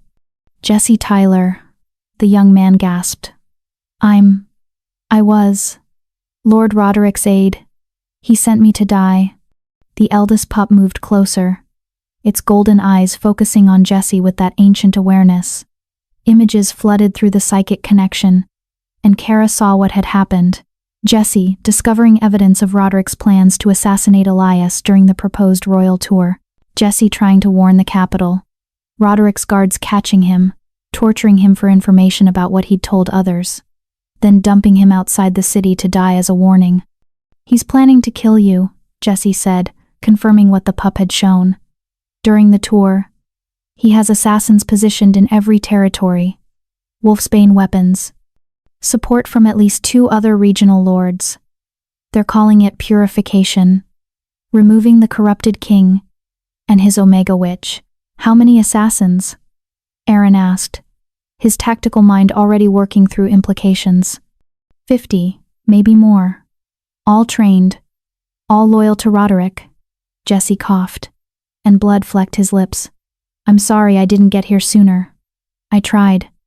You did get here, Kara said firmly, her hands glowing with healing light as she worked to stabilize his injuries. You brought us warning. That's what matters. So, the tour is a trap, Elias said, his voice cold with controlled fury. Roderick wants me to come to him so he can murder me away from the capital's eyes. Then we don't go, Aaron said. We fortify here, force them to come to us if they want conflict. No, Kara said, surprising everyone. We go anyway. All eyes turned to her. Think about it, she continued, her mind racing through strategy. Roderick's plan depends on secrecy. On assassins striking from shadows, making it look like an accident or legitimate challenge. What if we remove the shadows? What if we make everything visible? The pups, Elias said, understanding dawning. We don't just take them along, we make them the centerpiece of the tour. Every stop, every meeting, the pups reveal truth. Anyone planning betrayal gets exposed before they can act. Exactly. Roderick's assassins can't hide their intentions from prophetic sight. The moment we arrive in his territory, his entire conspiracy gets laid bare. Kara's eyes gleamed with the same strategic fire that had made her challenge the council 2 years ago. We turn his trap into his trial. It's still dangerous, Aaron pointed out. Even exposed, 50 assassins with wolfsbane weapons could do a lot of damage before being stopped. So we bring our own force, Elias said. Not an army that would look like aggression, but a royal guard. Say 200 soldiers, half from the capital, half Omega volunteers. Enough to deter attack without appearing threatening. The Werewolf made a sound of approval, and through their shared bonds, both Elias and Kara felt her confidence. The pups could handle this. Truth was their weapon, and it was more powerful than any blade. I'll need a few days to organize, Aaron said, already planning logistics. Recruit the right fighters. Secure supply lines. Map the route for defensible positions. Take a week, Elias decided. Give Jesse time to heal and provide detailed intelligence about Roderick's plans. Use that week to spread word throughout the kingdom the Alpha King and High Guardian are coming with the prophecy pups. Anyone who wants to see truth revealed should gather. That'll bring crowds, Aaron warned. Harder to control, more chaos. Good, Kara said. Crowds mean witnesses. Roderick can't massacre hundreds of his own citizens just to get to us. Not without proving he's exactly the tyrant we're accusing him of being. Over the next week, the palace transformed from a court of crisis into a center of organized preparation. Aaron recruited a force of warriors, half traditional soldiers loyal to Elias, half Omega fighters who had proven themselves in the throne room battle. They trained together, learning to coordinate attacks, sharing techniques, breaking down the barriers that rank had created between them. The pups grew noticeably during this time, their accelerated development continuing. They were now the size of adolescent wolves, large enough to be intimidating but still young enough to seem non-threatening to those unfamiliar with prophecy magic. Their abilities were growing too. The eldest could now project visions to dozens of people simultaneously. The middle pup had developed the ability to sense intentions from a distance, providing early warning of threats, and the youngest could create a field of absolute truth within its range. No one could speak lies without immediate exposure. They're preparing themselves, the Werewolf communicated through her bond with Elias. They know what's coming. They're making themselves ready. Kara spent her days organizing the healing wing and her nights in strategy sessions with Elias, Aaron, and Elder Peggy. They mapped every stop on the tour, identified potential threats, planned contingencies for everything from mass poisoning attempts to coordinated attacks. But she also made time for something else, documenting Gerard's crimes. She interviewed every survivor she could find, recorded every testimony, created a comprehensive account of the genocide that could never be denied or minimized. 47 mothers whose names she knew, 63 unborn children who would never take breath, hundreds more who had lived in fear, who had hidden their gifts, who had suffered in silence. She wrote their stories in careful script, creating a memorial that would outlast any single reign or law, so that future generations would know what had been done, so that it could never happen again.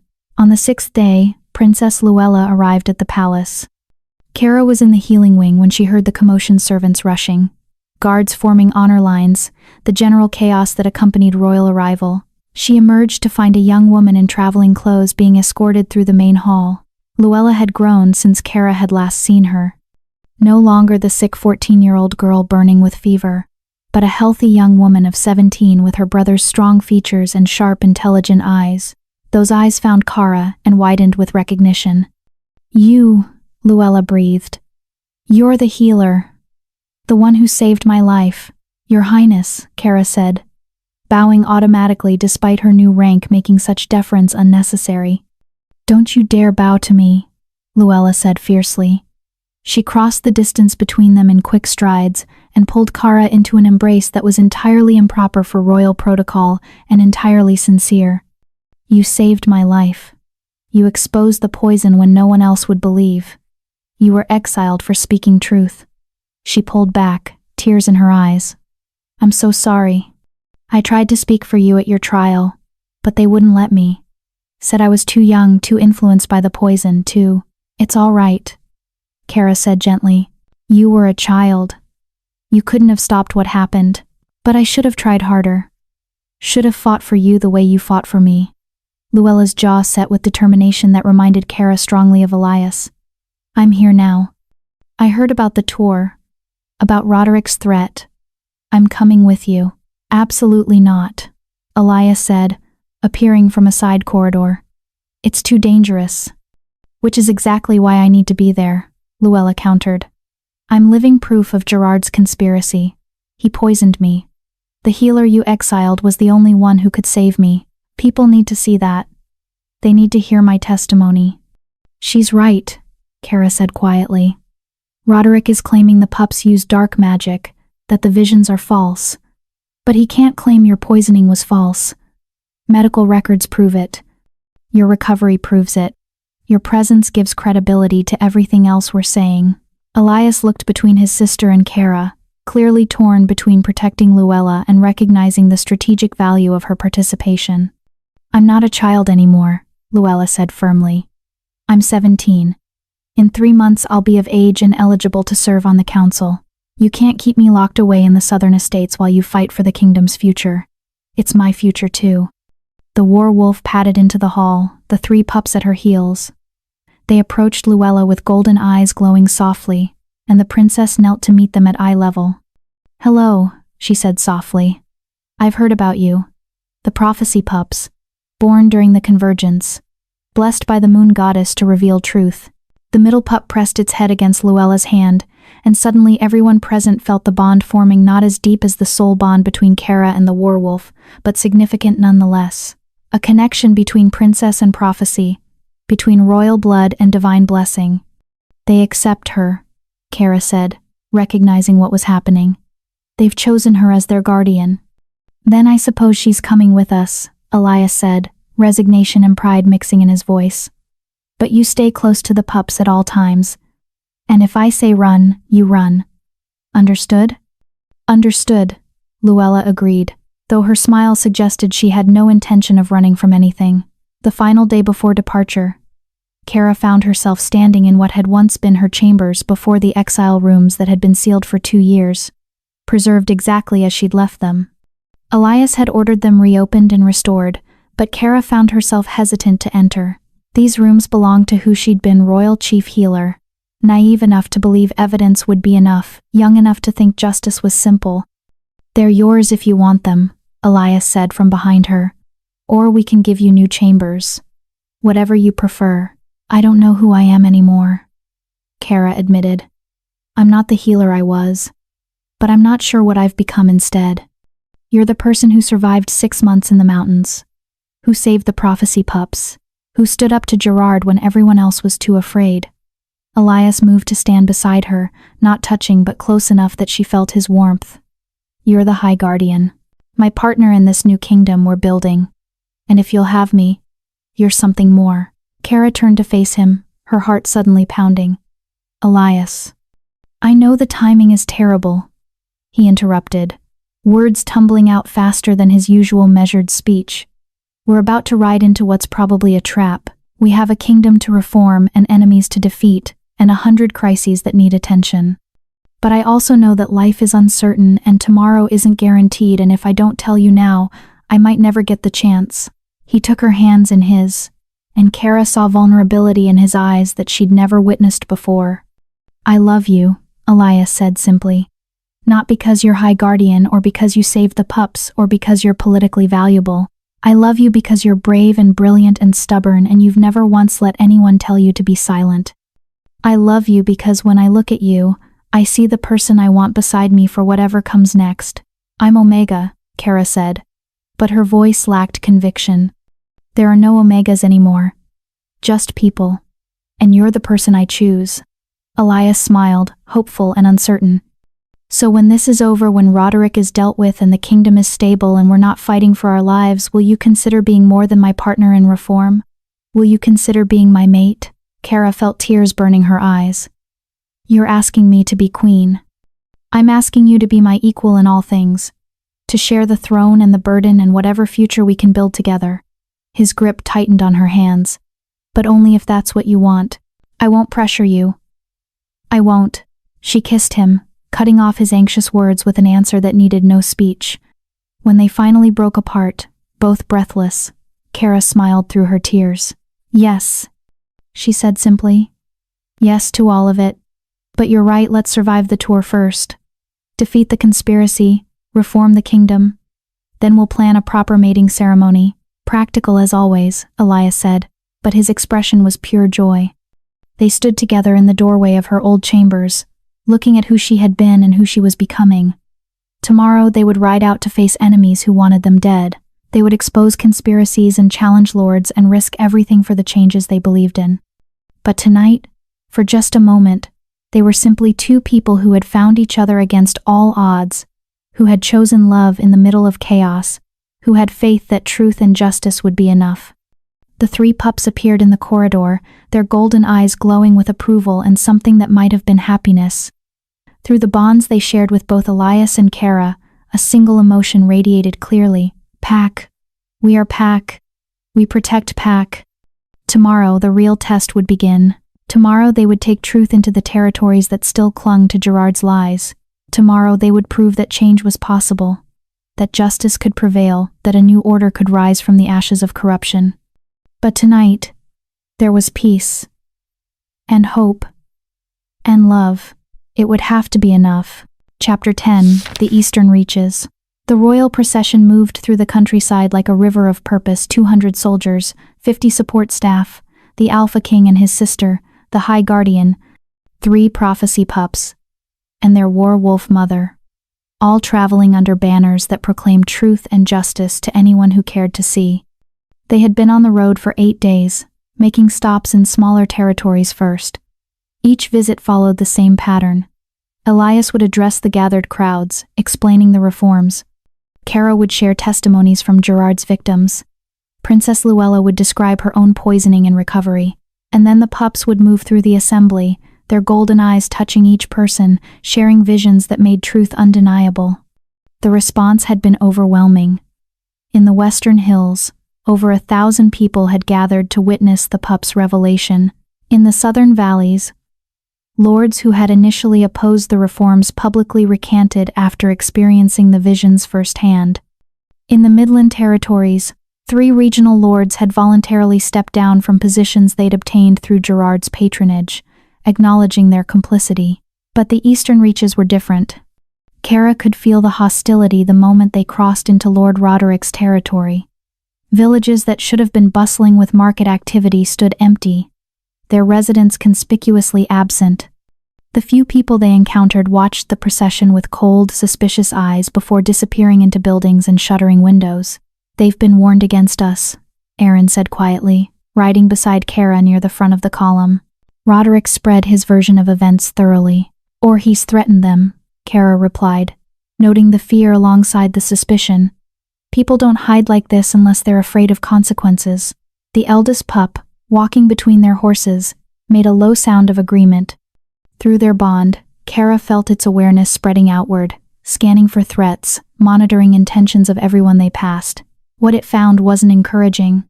Hostility radiated from concealed positions, rooftops, alleyways, shadowed doorways. Not active threat yet, but potential violence waiting for a signal. Dozens of people watching their progress, hands near weapons, ready to act. "Elias." Kara called ahead to where the king rode with his sister. The pup senses ambush. Multiple positions. They're waiting for something. Elias raised his hand, and the column halted. Aaron immediately began deploying guards into defensive formation, creating a protective circle around the royal party. "Show yourselves." Elias's alpha voice carried through the empty streets, echoing off stone buildings.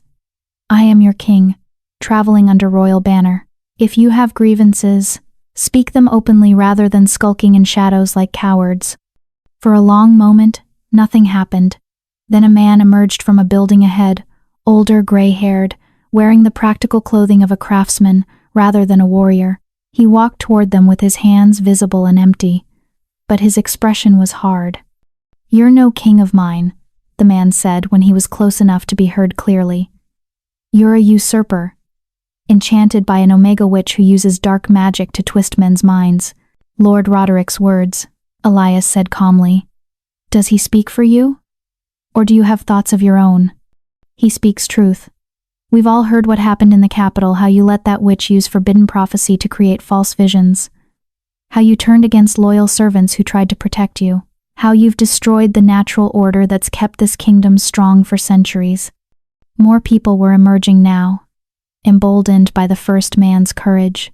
They formed a loose crowd facing the royal column, their faces showing varying degrees of anger, fear, and confusion.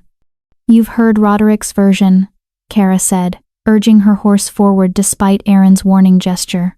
"Have you heard ours?" "You're the witch." A woman spat from the crowd. "You're the one who bewitched the king. We know what you are, Omega scum, who should have died in the mountains." The insult hit harder than Kara expected, but she kept her voice steady. "I'm a healer who discovered systematic murder. I'm the person who tried to save innocent mothers and children while Lord Castellan Gerard poisoned them. And I'm the one who survived exile to stand here today and tell you the truth." "Lies," someone shouted. "Lord Roderick showed us the evidence. Gerard was protecting the kingdom from dangerous bloodlines. You're trying to destroy tradition, to elevate Omegas above their natural station, to corrupt our way of life."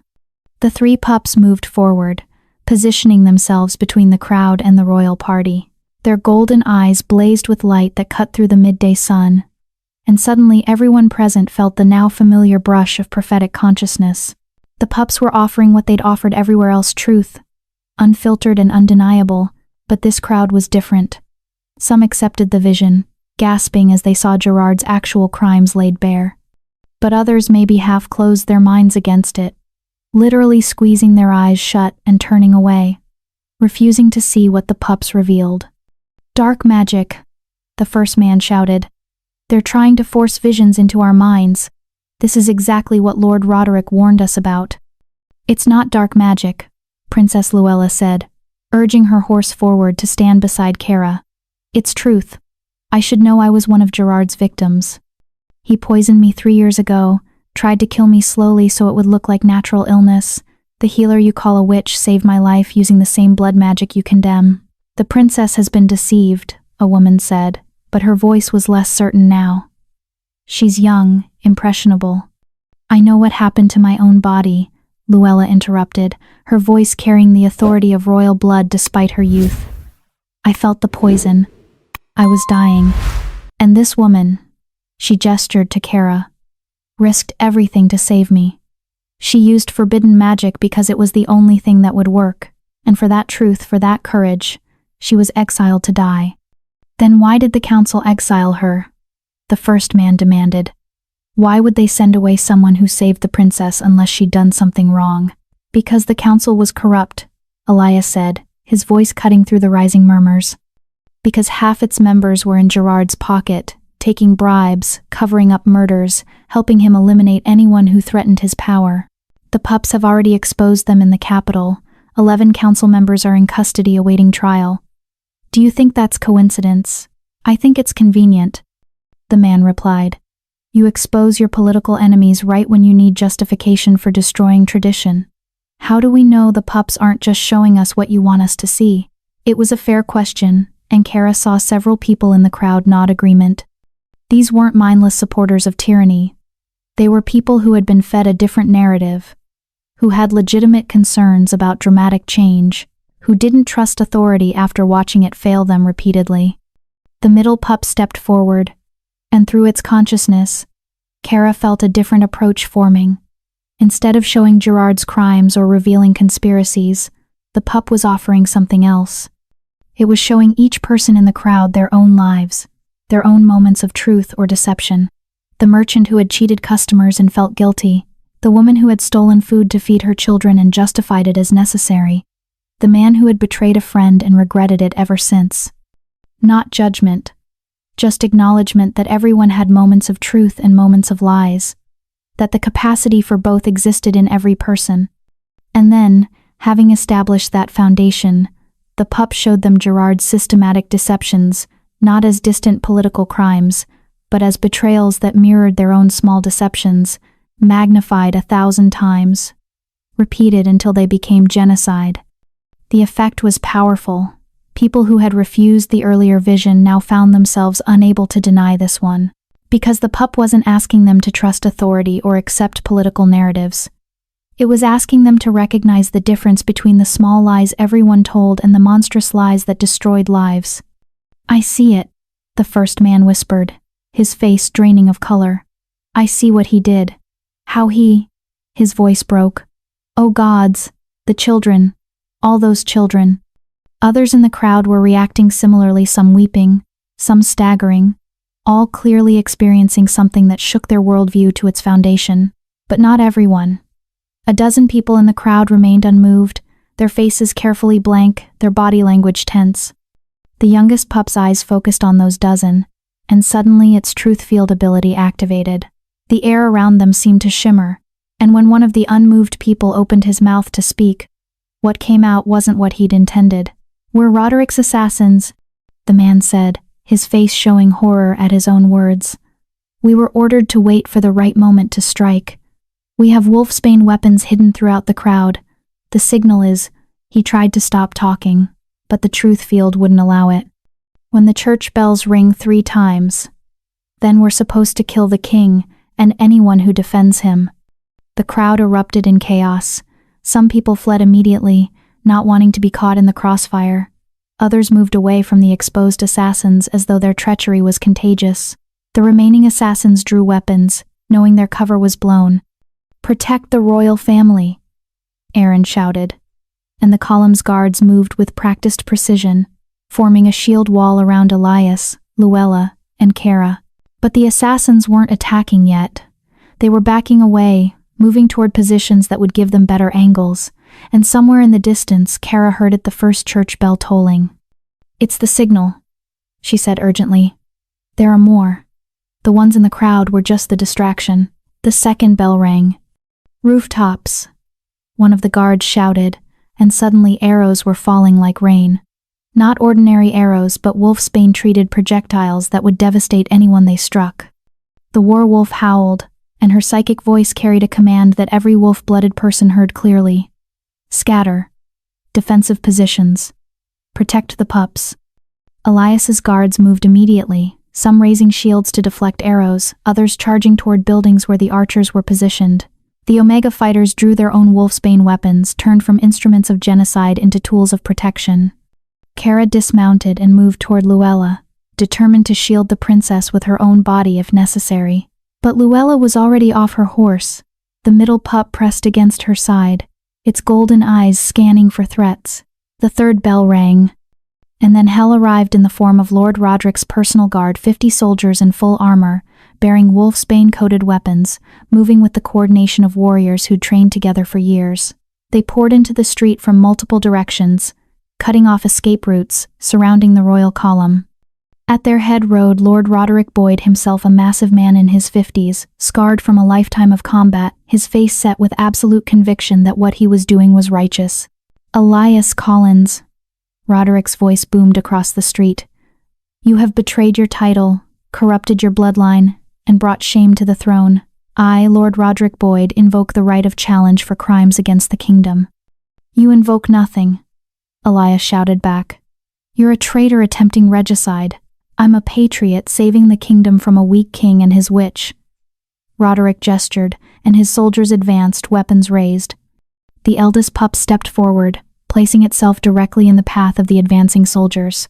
Its golden eyes blazed with intensity Kara had never seen before, and the psychic scream that emerged was powerful enough to drop half of Roderick's soldiers to their knees. They saw what they'd signed up for, saw the genocide they were perpetuating, saw the innocent people they were about to murder. saw themselves as history would remember them, not patriotic defenders, but tools of tyranny. Some dropped their weapons immediately. Others fought against the visions, training and loyalty warring with conscience. But Roderick himself seemed immune. He looked at the pup with something like admiration. Impressive. Gerard was right to fear these creatures. Then his expression hardened. But prophecy is not invincible. Neither are those who wield it. He raised a crossbow, not the standard weapon his soldiers carried, but something else. Something that radiated wrongness, even from a distance. The eldest pup's eyes widened in recognition and alarm. "Elias," Kara screamed. "It's the deployment device." He modified it into a weapon. Roderick pulled the trigger, and concentrated wolfsbane mist exploded from the crossbow like a cloud of death. It enveloped the eldest pup in seconds, and the creature's scream was no longer psychic but physical, a sound of pure agony as the concentrated poison seared through fur and flesh. The pup collapsed, convulsing, its golden eyes flickering. "No." Luella's voice carried anguish that was almost inhuman. She ran toward the fallen pup, heedless of danger, driven by the bond they'd formed. The middle pup intercepted her, knocking the princess aside just as another wolfsbane bolt whistled through the space she'd occupied. The bolt struck the middle pup instead, and it too went down, crying in pain. The werewolf's howl shook the entire street. She charged toward Roderick with fury that transcended maternal instinct. This was divine rage, the wrath of a bloodline blessed by the moon goddess herself. But Roderick's soldiers had reformed their lines. They met the werewolf with a wall of wolfsbane-coated spears, driving her back despite her supernatural strength. She was powerful, but she was also exhausted from the journey, still not fully recovered from her own poisoning. The youngest pup stood alone now, facing 50 soldiers, its small body trembling but its golden eyes still blazing with defiant light. "This ends now," Roderick said, reloading his modified crossbow. "The prophecy dies today. The natural order is restored. And you, Elias, will be remembered as the weak king who nearly destroyed everything our ancestors built." Kara's mind raced through options, through strategies, through desperate plans that all led to the same conclusion. They were outmaneuvered and outmatched. Roderick had planned this perfectly, luring them into hostile territory, isolating them, striking when they were most vulnerable. The eldest pup was dying. The middle pup was wounded. The werewolf was being driven back, and there were too many soldiers, too many weapons, too much wolfsbane for even their combined force to overcome. They were going to lose, unless... An idea crystallized in Kara's mind. Desperate, dangerous, possibly suicidal, but the only option left. She stepped forward, her hands already beginning to glow with that telltale crimson light of forbidden blood magic. Not healing magic this time. Not gentle magic meant to save lives. This was blood magic in its purest, most dangerous form, the power that had gotten her exiled, the gift that marked her as Omega, the ability to manipulate life force itself. "You want a witch?" Kara called to Roderick, her voice carrying across the battlefield. "I'll show you what real blood magic looks like." She pressed her glowing hands against the ground, and crimson light exploded outward in a wave that touched every person on the street. Not harming them, but connecting to them, feeling their life force, their vitality, their essence. And then she began to pull. Not from enemies. Not from Roderick's soldiers or the assassins who'd tried to kill them. She pulled from volunteers, from Elias, who opened himself to her without hesitation. From Aaron and the guards who'd sworn to protect the king. From the Omega fighters who'd survived genocide. From every person who'd chosen to stand against tyranny. She pulled their strength, their vitality, their will to fight, and channeled it all into the fallen pups. The strain was immediate and overwhelming. Kara felt like she was being torn apart, her body trying to contain power meant to flow through dozens of people, not one. Blood trickled from her nose, her ears, as her mortal form struggled with forces no single healer should attempt to control. But it was working. The eldest pup's eyes reignited with golden fire. The middle pup stopped convulsing and climbed to its feet. And both creatures, infused with the combined life force of everyone who'd chosen truth over lies, began to glow with power that transcended their physical forms. They'd been blessed by the moon goddess, but now they were empowered by something else, by human choice, by collective will. by the determination of people who refuse to let tyranny win. The pup's psychic scream erupted again, but this time it was different. More powerful, more focused, more absolute. It didn't just show truth, it enforced it. Every person on that street, soldier and civilian, loyalist and rebel, friend and enemy, found themselves unable to speak anything but complete, unfiltered truth. "I'm here because Roderick threatened my family," one soldier gasped. "I don't believe in his cause. I'm terrified. I don't want to die for this." "I took bribes from Gerard," another admitted. "I helped him murder Omega mothers. I knew it was wrong, but I did it anyway because I was afraid and ambitious and weak." "I'm Roderick's brother," a third soldier said, his face twisted with anguish. "He told me this was about preserving tradition, but I just watched the pup's vision. I saw what Gerard really did. I saw the genocide. And I know if we win here today, we'll do the same thing. We'll murder everyone who opposes us and call it patriotism." Soldier after soldier found themselves confessing, their carefully constructed justifications stripped away by the pup's truth-enforcing power. Some dropped their weapons and fled.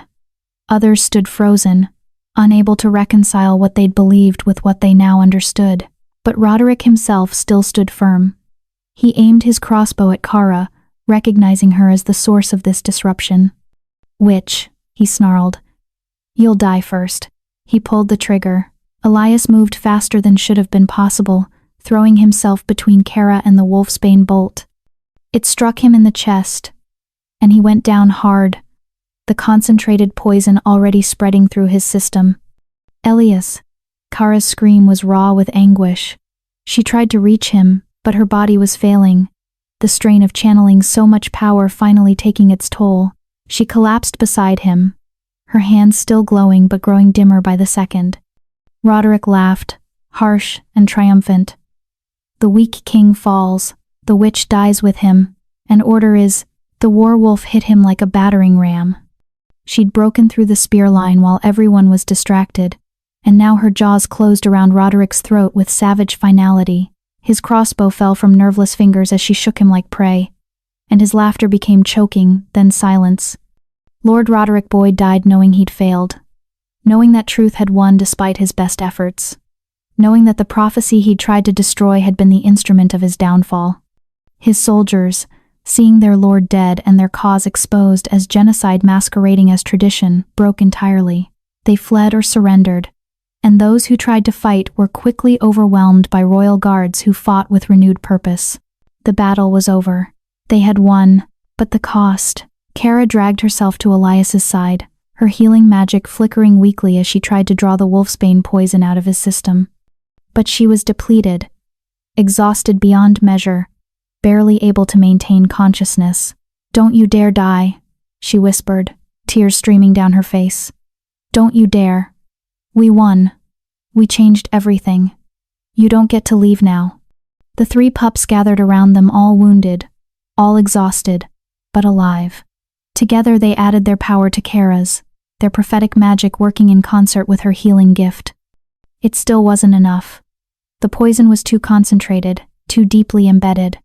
Elias's breathing grew shallower, his skin going pale, his pulse weakening under Kara's fingers. "Please," Kara begged, not sure who she was pleading with. The moon goddess? Fate? The universe itself? "Please don't take him. Not now. Not after everything." Then she felt it warmth spreading from the three pups, from the werewolf, from every person who'd offered their strength to the battle. Not just physical warmth, but something deeper. Connection. Pack. The bonds between them, forged through shared struggle and collective choice, became visible as threads of light, linking everyone together. And through those threads flowed power, not the forced channeling Kara had done before, but voluntary offering. Every person who'd stood against tyranny now gave freely of their strength, their hope, their will for the king to survive. The combined power flowed into Kara, through Kara, into Elias. The wolfsbane poison began to break down, neutralized by forces it couldn't overcome. Life returned to Elias's face. His breathing steadied. His eyes opened, focusing on Kara with love and relief. "Did we win?" he asked, his voice weak but steady. We won, Kara confirmed, laughing and crying simultaneously. We won. 3 months later, the mating ceremony was held in the capital's largest square, open to anyone who wished to attend. Thousands gathered, nobles and commoners, former Omegas and former Alphas. People from every territory of the kingdom, come to witness something unprecedented. Their Alpha King, mating with a former Omega, choosing her not despite her rank but because of her character, declaring before everyone that the old order was truly dead, and a new one had begun.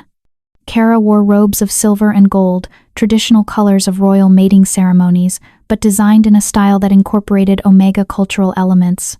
Her hair was unbound, flowing free, and she walked to the ceremonial platform without escort, claiming herself, as was the new custom. Elias waited at the platform's center, wearing robes that matched hers, his face showing joy that needed no words. Princess Luella officiated the ceremony, her role as royal family member and pup-bonded guardian making her the perfect choice. The 3 pups sat at the platform's edge, their golden eyes glowing softly with approval. The ceremony itself was simple, vows spoken clearly so everyone could hear, promises made not just between 2 people, but to the kingdom they would serve together. A recognition that leadership wasn't about domination but about partnership, not about rank but about character. When Elias and Kara sealed their bond with a kiss, the crowd erupted in cheers that echoed across the capital and beyond. The celebration lasted 3 days, but the real work continued.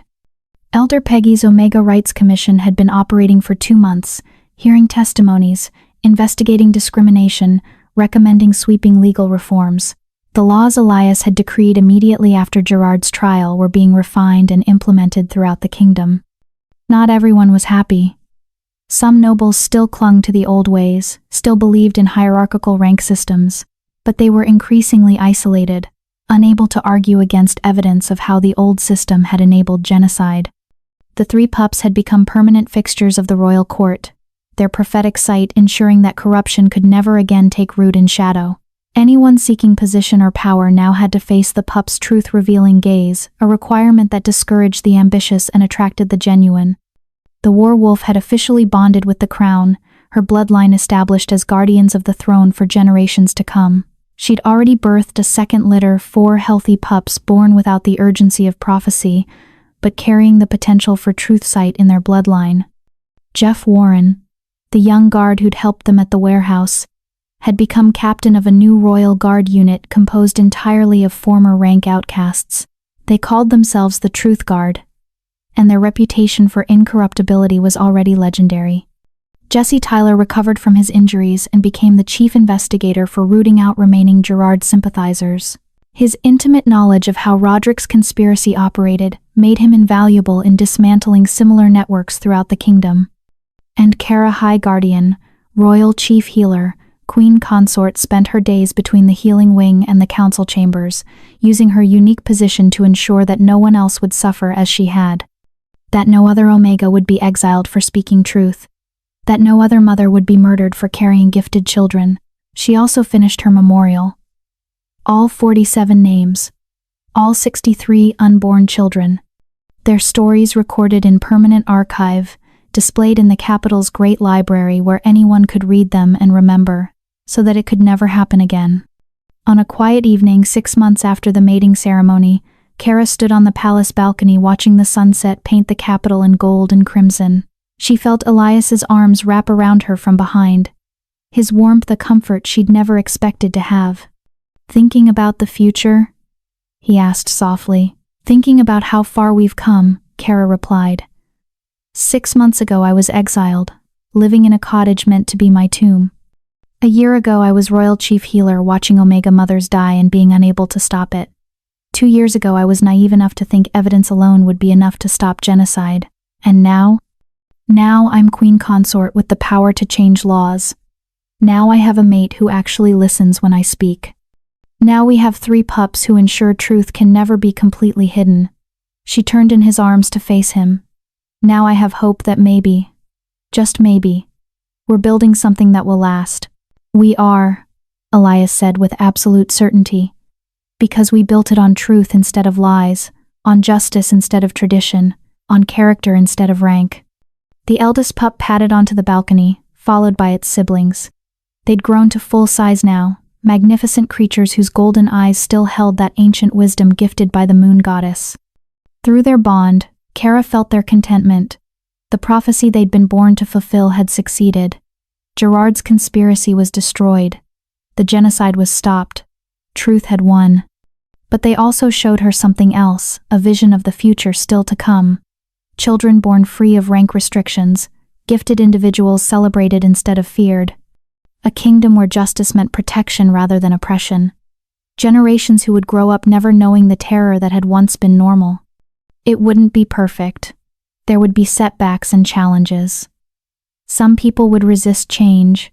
Others would try to exploit the new system just as they'd exploited the old. But now there were safeguards.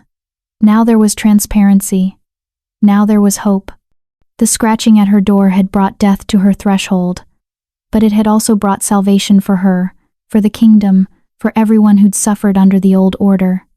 She had been Omega, the lowest rank, worth less than nothing in the system that had condemned her.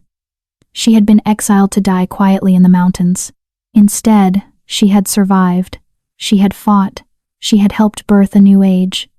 And now, standing on the palace balcony with her mate beside her and the prophecy pups at her feet, watching the sun set on a kingdom finally healing from centuries of corruption, Kara Lawrence, once Omega, now Queen, smiled.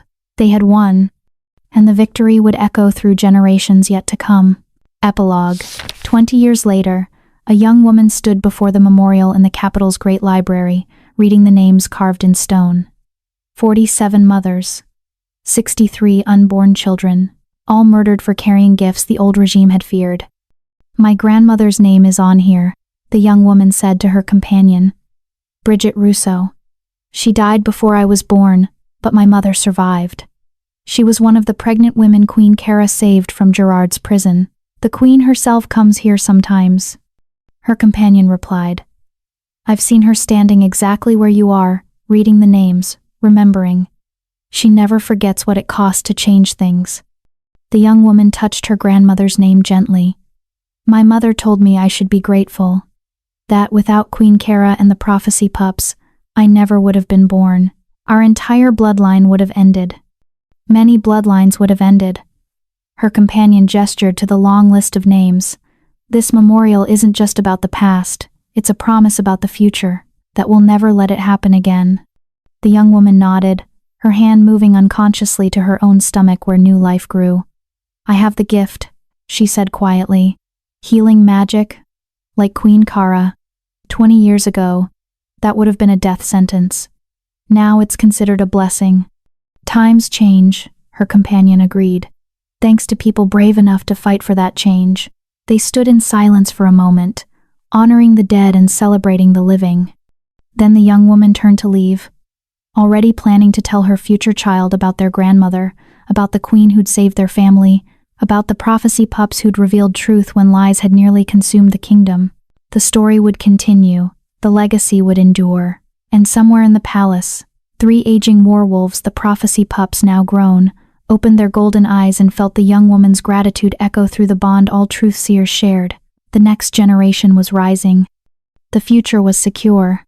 The prophecy was complete.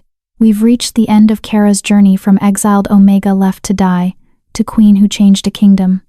But here's what I want to know. If you had Kara's choice at that door, help the dying wolf and risk everything, or stay safe and survive, what would you honestly choose? Drop your answer in the comments. And if this story moved you, if you felt Kara's fight or believed in her courage, show it with a like. It helps more people find stories where the powerless refuse to stay silent.